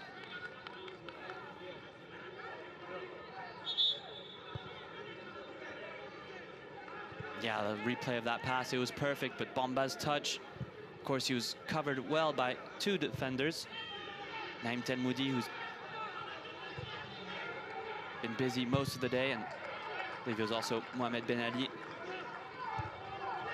Tico Robert wins the header with authority, but even so, the referee spotted a foul on him. Tries to strip the ball away from Anis Saidi. With a lot of speed, of course, realizing that there's not much time left in the match, and unless they want their fate to be decided by spot kicks. Again, let me remind you that this is the first time in the history of the under-17 national teams that Tunisia have faced off against Mali. So whoever gets the victory tonight will have bragging rights for that. And also, more importantly, that a qualification to the semi-finals of the Total Energies Under-17 Africa Cup of Nations. And Njikoua Bamba has won a free kick, a little bit more in a central position. And given what Seydou Dembélé has produced tonight, it's been a long evening for him. It's been so busy, but you'd imagine he's going to be the one to take this free kick. The foul was on Saifeddine Abdallah. He's the one to concede it. But Seydou Dembélé, will he be the one to shoot? Will he be the one to cross? Unfortunately for his side and fans of Mali, his crosses have had the quality, but they haven't been matched by his teammates. He's found positions where he's placed the ball in situations where the Tunisia defenders were completely out of the picture. But Timo Colbert wasn't able to find the target, for instance, on 2 occasions. Will he go for goal? You wouldn't be surprised about that either. Suspense as the clock ticks down to the 90th minute. Can Tunisia hold on? He's going to go for goal. I'd imagine that too. From what we've seen of him during this tournament, he just is so confident in his own abilities, but this time sent it high. Perhaps the moment was a little bit too grand for him. Maybe it's also the fatigue of playing these very intense 90 minutes and the emotions of the tournament. But dissecting that free kick isn't too important because it doesn't result in anything except for a goal kick, and with just seconds left of the match to play, every kick matters and every kick counts.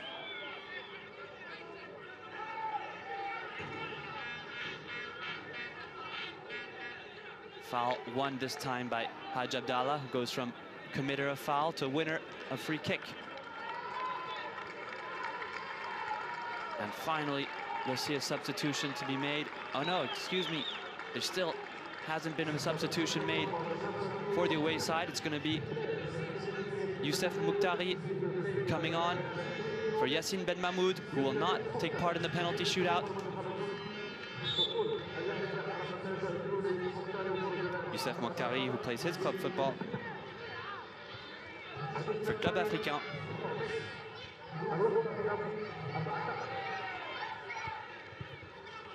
And 4 minutes of added time to be played. And it just seems like it's almost too cliche, but Mali really did have the chances to score. My mind brings me back to, I believe it was Mamadou Traoré, who had that chance from inside of the box, that half volley that he wasn't able to adjust and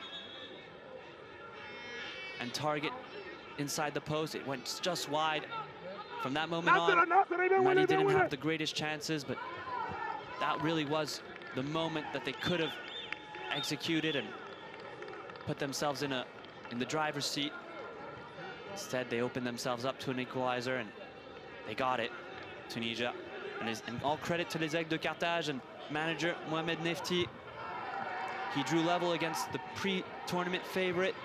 And now, finally, perhaps they could even win it at the end, at the death.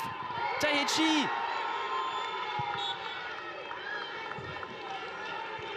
Well caught by Timo Colbert, who put everything that he had in that tackle. Just looked like Fedi Tahichi may have even gotten the best of him with his speed and then cutting on with his left foot inside. But Bert's tackle and his physical presence, his body just got to the ball first, and that was really important. Maybe lost a bit of control of his motion, but made contact with the ball nonetheless. And Tahichi, you could see on his face, not satisfied wholly with that outcome. But he stretched his body well, Timo Colbert. You can see how much this tournament means to him and to all the players here on the pitch. So Tunisia, who have made 4 substitutions, to Mali, who have made none.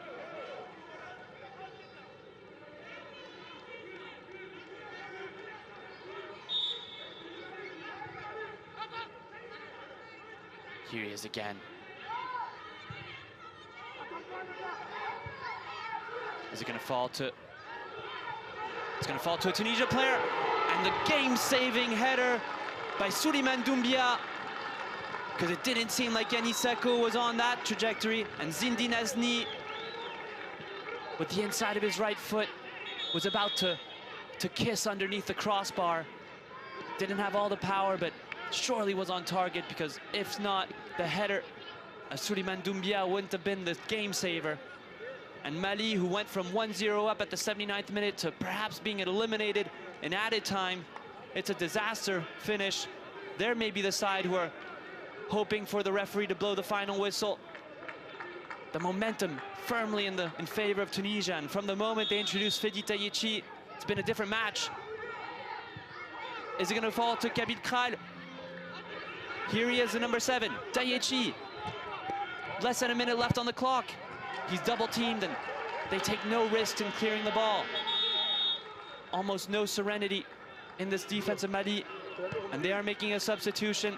Yannis Sako not given the vote of confidence, and it's going to surely be Lamine Sinaba to come on. No, it's going to be Sheikh Omar Diarra, excuse me. He will be the one in charge of stopping the penalties, perhaps a psychological change as well, or maybe he is the expert in penalties. Diarra.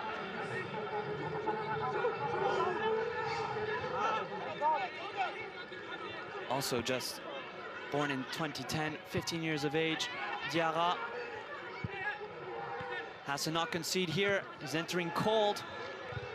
If he does the penalty shootouts, may not get a touch of the ball unless Tunisia test him. They perhaps have less than 30 seconds to do so. Les Aigles de Carthage finished so strong. An impressive second half from the team in red, who cut the lead back down to 1-1.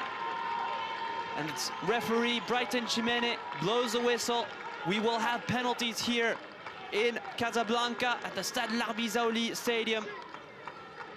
More drama as Tunisia look like the side to maybe even get the win in the final moments of the second half. The final moments of the first half belong to les Aiglons of Mali. The final moments of the second half belong to les Aigles de Carthage. And now it's just penalties to split these two sides up. Both arrived high on confidence. Very different approaches to how they practice their football. And in the end, evenly matched on the scoreline. Mali perhaps the side that regrets it more, given that they were ahead and had the chances to go up 2-0.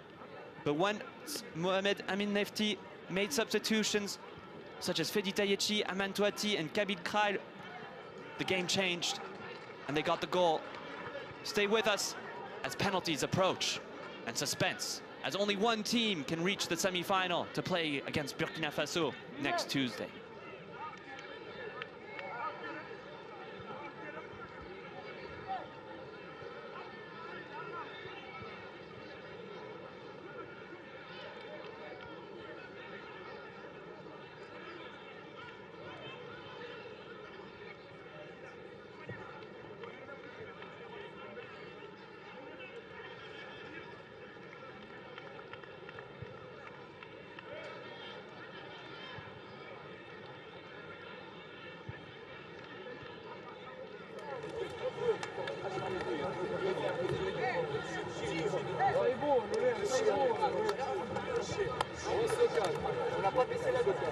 Personne ne peut nous la prendre maintenant.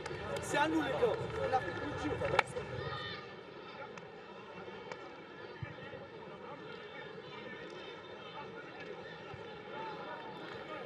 So now, penalties, of course, it's all about technique, but it's also the psychological ascendancy. Mind games, body positioning, the click of the ankles, the approach to the ball, the distance taken by the forward, how much they studied each other. So many factors come into play, even fatigue. Tunisia made substitutions, 4 in total. Mali only made 1, and it's to the goalkeeper, who's given all the responsibilities. Of course, when you're the goalkeeper, you're usually the hero, you're never the zero. If you do miss a penalty, that's usually who's remembered the most. Receiving the motivational words from the goalkeeper coach. Sheikh Diarra plays his club football at FC Diarra, coming on at the final instances for the Yanis Sakho.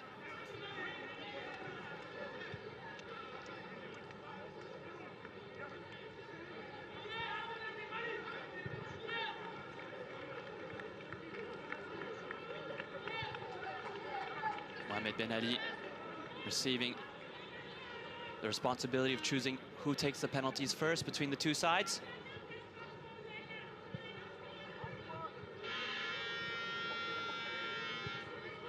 Let's see what he decides as he converses with Brighton Chimene. We'll also see who takes the penalties in this, after this thrilling match of football between very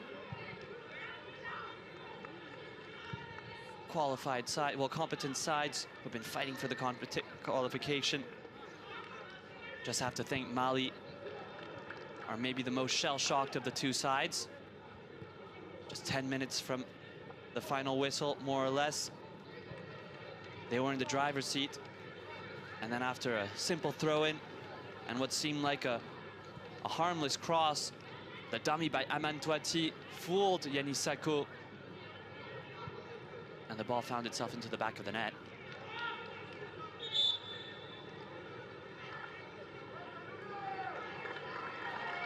It's good to see team unity. Penalty shootout really is about keeping your composure, keeping your belief, choosing your spot, and of course the occasional goalkeeping magic takes place as well.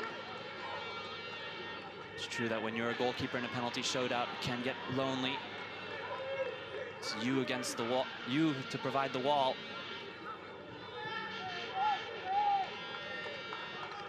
Brighton Chimene, who had quite a quiet second half.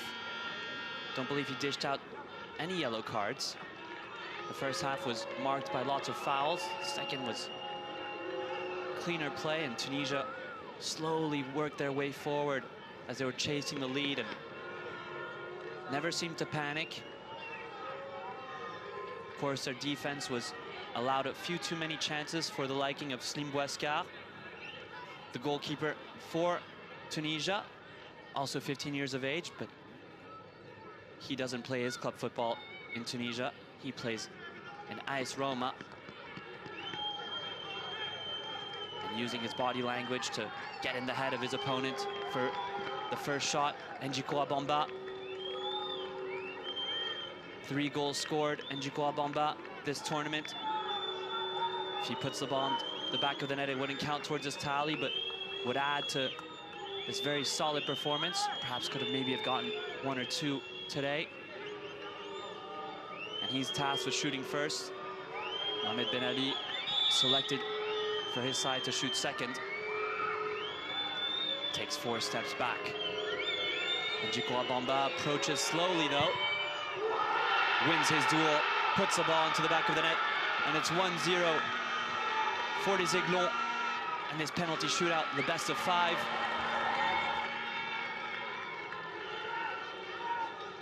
Didn't need to pick a corner, but just sent Bouascar in the wrong direction. Very, very composed finish. And the noise here at the Larbi Zaouli Stadium is really picking up. Will it impact? Will the supporters have a role as well? So many factors play in a penalty, but it's the Anis Saidi, the San Diego FC forward, who was instrumental in the equalizer. Did say his favorite player was Harry Kane. Will he emulate him at his finest times or at his worst? Look at the approach. He hits the crossbar. He emulates Harry Kane at his worst. And Anis Saidi misses his penalty. It's 1-0 for les Aiglons against les Aigles de Carthage. And Sheikh Diarra, who was introduced, maybe it wasn't his presence, but yeah, his body language just lifted the ball way too much. And Tunisia are now behind, just like they were in regulation time. They will have to chase a 1-0 lead. But will it be 2?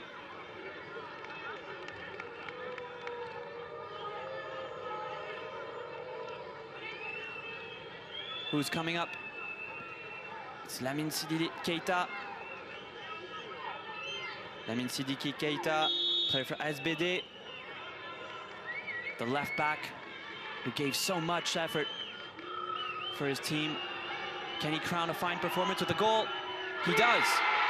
Perfectly placed this time, sending the goalkeeper the opposite direction. But even if he did dive in the right one, can't imagine he would have stopped that from going in. And you can see the mind games. Setting Bouascar seemed like he made it seem like he was going to dive to his right, but ends up going to his left.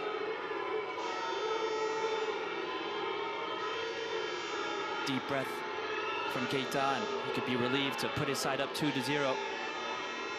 And just like that, Tunisia are at risk of being down 2-0. Looks like it's going to be the captain, Mohamed Ben Ali, to try to start the revolution and get them back in the game. He does so finally, finding the side netting. Mohamed Ben Ali taking his responsibilities, the captain.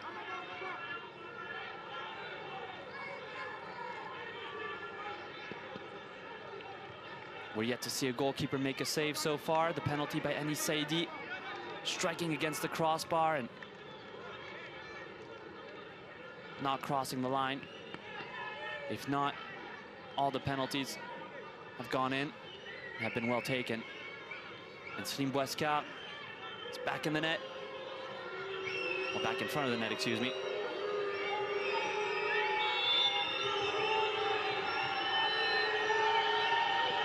It's Mamadou Traoré. No, excuse me, it's Soumaïla Fane, and he misses his penalty this time. Slim Boiscard breathing life into his side by making the decisive save to his left. Soumaïla Fane just never seemed too confident in his approach when taking that penalty. And Boiscard pounced like a cat to his left. Yeah, you could just see from his face, almost instantaneously, he knew he took a bad penalty. Boiscard made no mistake in making him pay for it. And Tunisia have an opportunity to come back from behind, just as they did in regulation time. It's going to be through Youssef Mouktari, excuse me, who came on as a substitution. Only his second appearance in this tournament. This could be the most important moment in his under-17 career. Youssef Mouktari, as he runs up, rifles it past the diving Cheikh Diarra and celebrates appropriately. It's 2-2, he gets the equalizer, and that's, from a psychological standpoint, so important for the Les Aigles de Carthage. I have to say, they've been so impressive with their mentality and their strength. Coming back from behind twice now. That never give up attitude is something that should stay, if it stays with them throughout their careers, will be vital. As things don't always go your way, but as long as you stay in it, you can win it. And now Slim Boiscard, maybe empowered by his last save, he has to take on Timo Colbert, who has missed his chances early on in this match, but from the header, can he do better from the penalty spot? Perfect shot from Timo Colbert. A side-footed effort, beating the Slim Boiscard, who dove the right way this time, but couldn't reach for it. And careful, because if Tunisia missed this penalty, it offers the winner to Mali. Yeah, he disguised the shot quite well, but it's more just the precision was perfect. Low, not the hardest, but precise. And that caps off a fine performance for Timo Colbert. Oh, the impact sub, Fedi Tayechi. He made such a difference once he came on, but he looks nervous. Can he hold on to his composure and finish? He does. Wonderfully done. And his impact on this match has been immeasurable. The runs that he did from behind the defensive lines, scoring the penalty, creating a little bit of madness, just destabilizing the defense of Mali.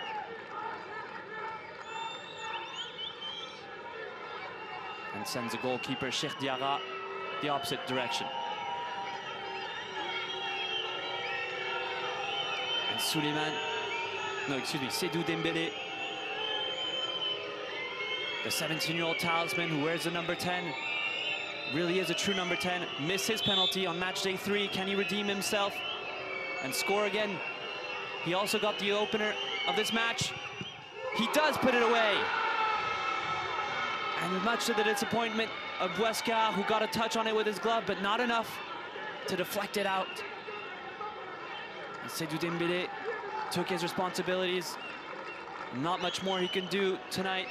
Got the goal, gave some key passes as well, sent in some beautiful free kicks, and then crowns his performance with the penalty. The talent from GMG Académie Bamako really is one to look out for in the future. Will his future involve a semi-final? Or will it involve going home? Naïm Telmoudi, if he misses, it's all over. If not, we go to sudden death. Is it glory or not? Well put in and well converted, the penalty by Naïm Telmoudi. Cheikh Diarra didn't seem like he chose a side to dive, stayed down the middle. Naïm Telmoudi calmly slotting it to his right. Didn't hesitate, which is perfect.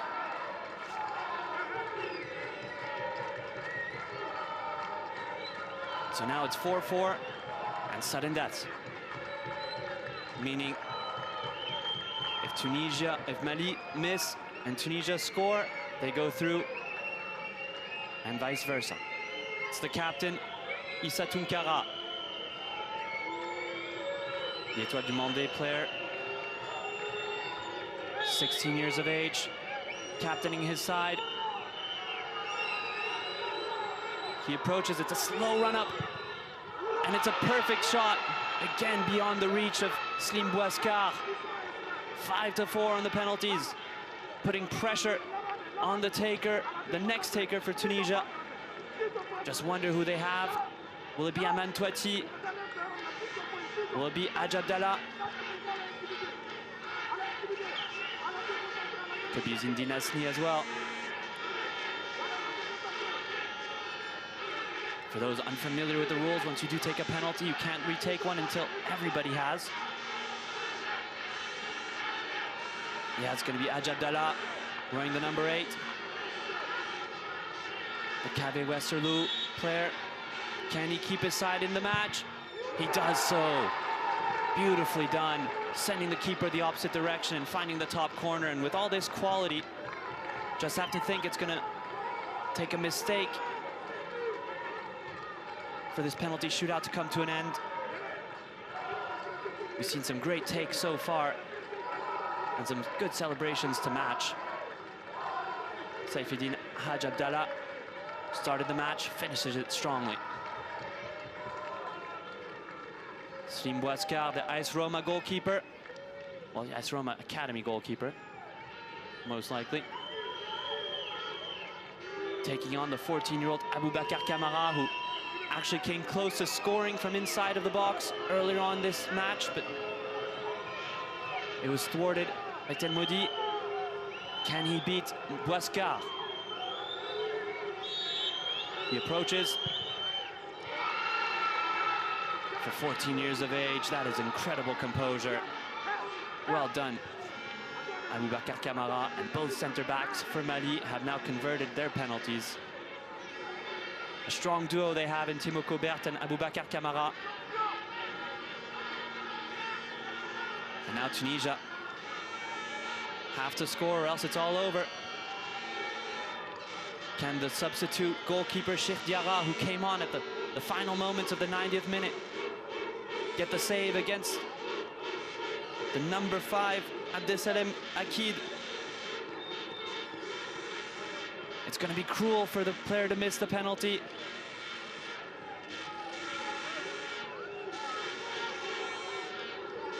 You wouldn't want to be in his shoes if you weren't prepared for it.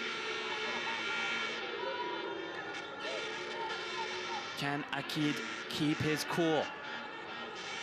It's a long time before he gets his shot. He does. Perfect sidestep to his right. All the players so far have been exceptional in taking their penalties. The only ones to have missed were Anis Saidi for Tunisia. That was the first penalty of the shootout. And then the one to miss for Mali was Soumaïla Fane. That was their third. From that moment on, it's all been perfect. It's all been precise. And the suspense lives on here at the Larbi Zaouli Stadium in Casablanca, where the winning team will be convened for a semi-final against Burkina Faso. Can they stamp their ticket? Who will it? Well, of course, one team will stamp their ticket, but who will it be? We still don't know.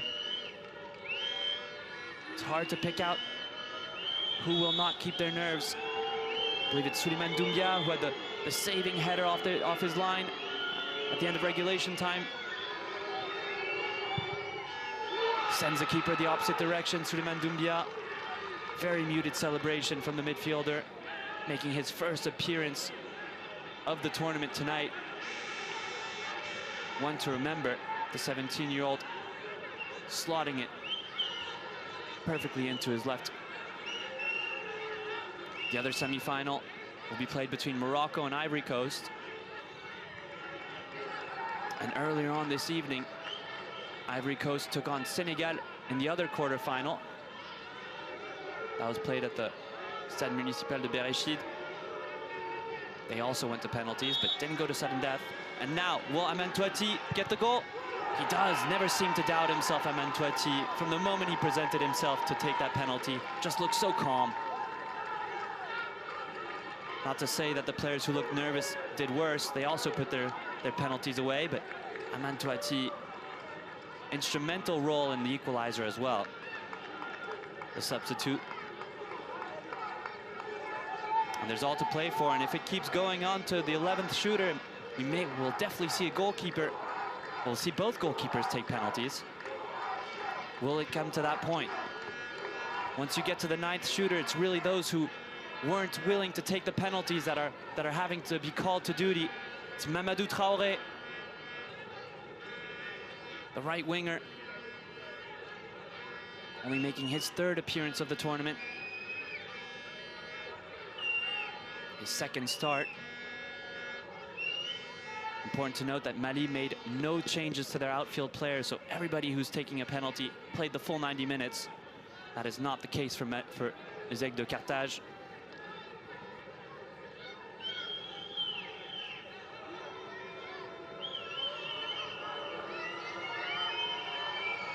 Mamadou Traoré, long time before he takes his penalty. Approaches. Sidestep with the inside of his foot. Beats Wesker, who decided to stay down the middle. Yeah, very calm and composed finish. So far, they've left no chances for the goalkeepers to make the saves. All the penalties have been perfect. But can the substitute, Cheikh Diarra,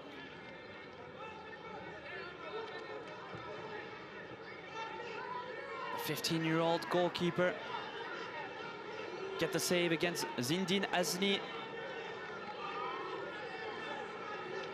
Azni, who had more of a defensive role this match. Can he finish from the penalty spot? He does. Again, sending the goalkeeper in the opposite direction. And now there's only one penalty shooter left before the goalkeepers have to get involved. That'll be something to see if that comes. I believe it's Kabil Krai, the only one who hasn't shot for Tunisia. And for Mali, should be Mamadou Konaté, if my calculations are correct. Both right backs.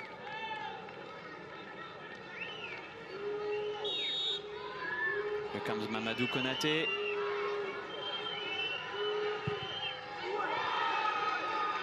Picks his spot to the left of the keeper, calling for his teammate Cheikh Diarra. They both play for FC Diarra. To remain focused until the end. It's so taxing and stressful to be involved in a penalty shootout, but it just seems like these players are so equipped, and maybe they were prepared for this, knowing that the sides were evenly matched. And how much further do we need to go for them to be separated? It might get to the point where the goalkeepers will shoot a penalty, unless Kabil Krai misses or his effort is saved.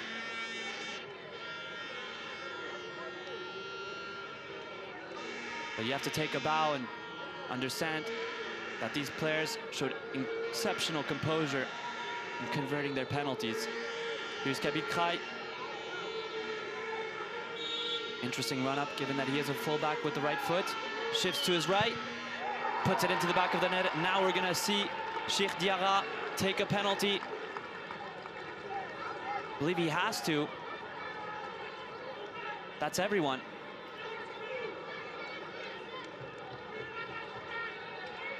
Yeah, Kray, excuse me. He also made such an impact coming on for Ahmed Ben Yahya. Very good impact from that substitution. And now it's the 11th penalty to be taken. Cheikh Diarra against Slim Bouescar. He puts it away. It's 10-9. Do you believe it? Mali have scored 10 penalties, Tunisia have scored 9, and now it's up to the goalkeeper, Slim Bouescar, to convert his. If he does so, oh, and Cheikh Diarra didn't choose a side, did he? Went straight down the middle, anticipated his opponent to go and dive to his right. And Bouescar, can he score his penalty? He doesn't! That's the end of the match! Cheikh Diarra is a hero! What an ending! Scenes here at the Larbi Zaouli Stadium. Look what it means to Cheikh Diarra and all his teammates. He spent the match on the bench, coming on with just with seconds left in regulation time. Watched 9 penalties go in. Didn't even save the one that had been missed prior. And then wins his duel against Slim Bouescar. A night that Cheikh Diarra will never forget. Incredible. And Bouescar isn't the hero, but he definitely isn't the villain. You wouldn't expect for the goalkeeper to take a penalty in any shootout. It was incredible what we had seen today. All 22 penalty takers really showed their courage and their bravery.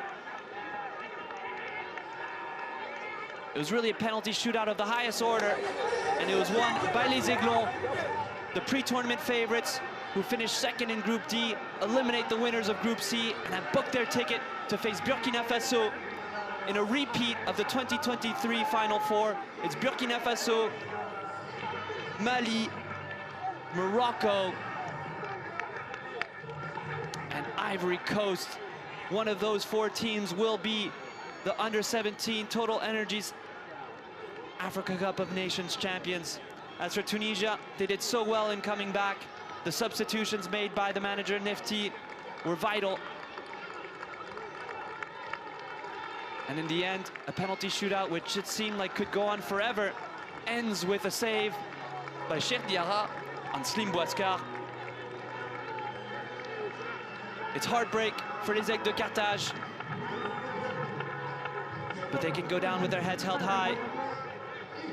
As for Mali, they will continue on. Seydou Dembélé and Djikoua Bamba can dazzle more, supported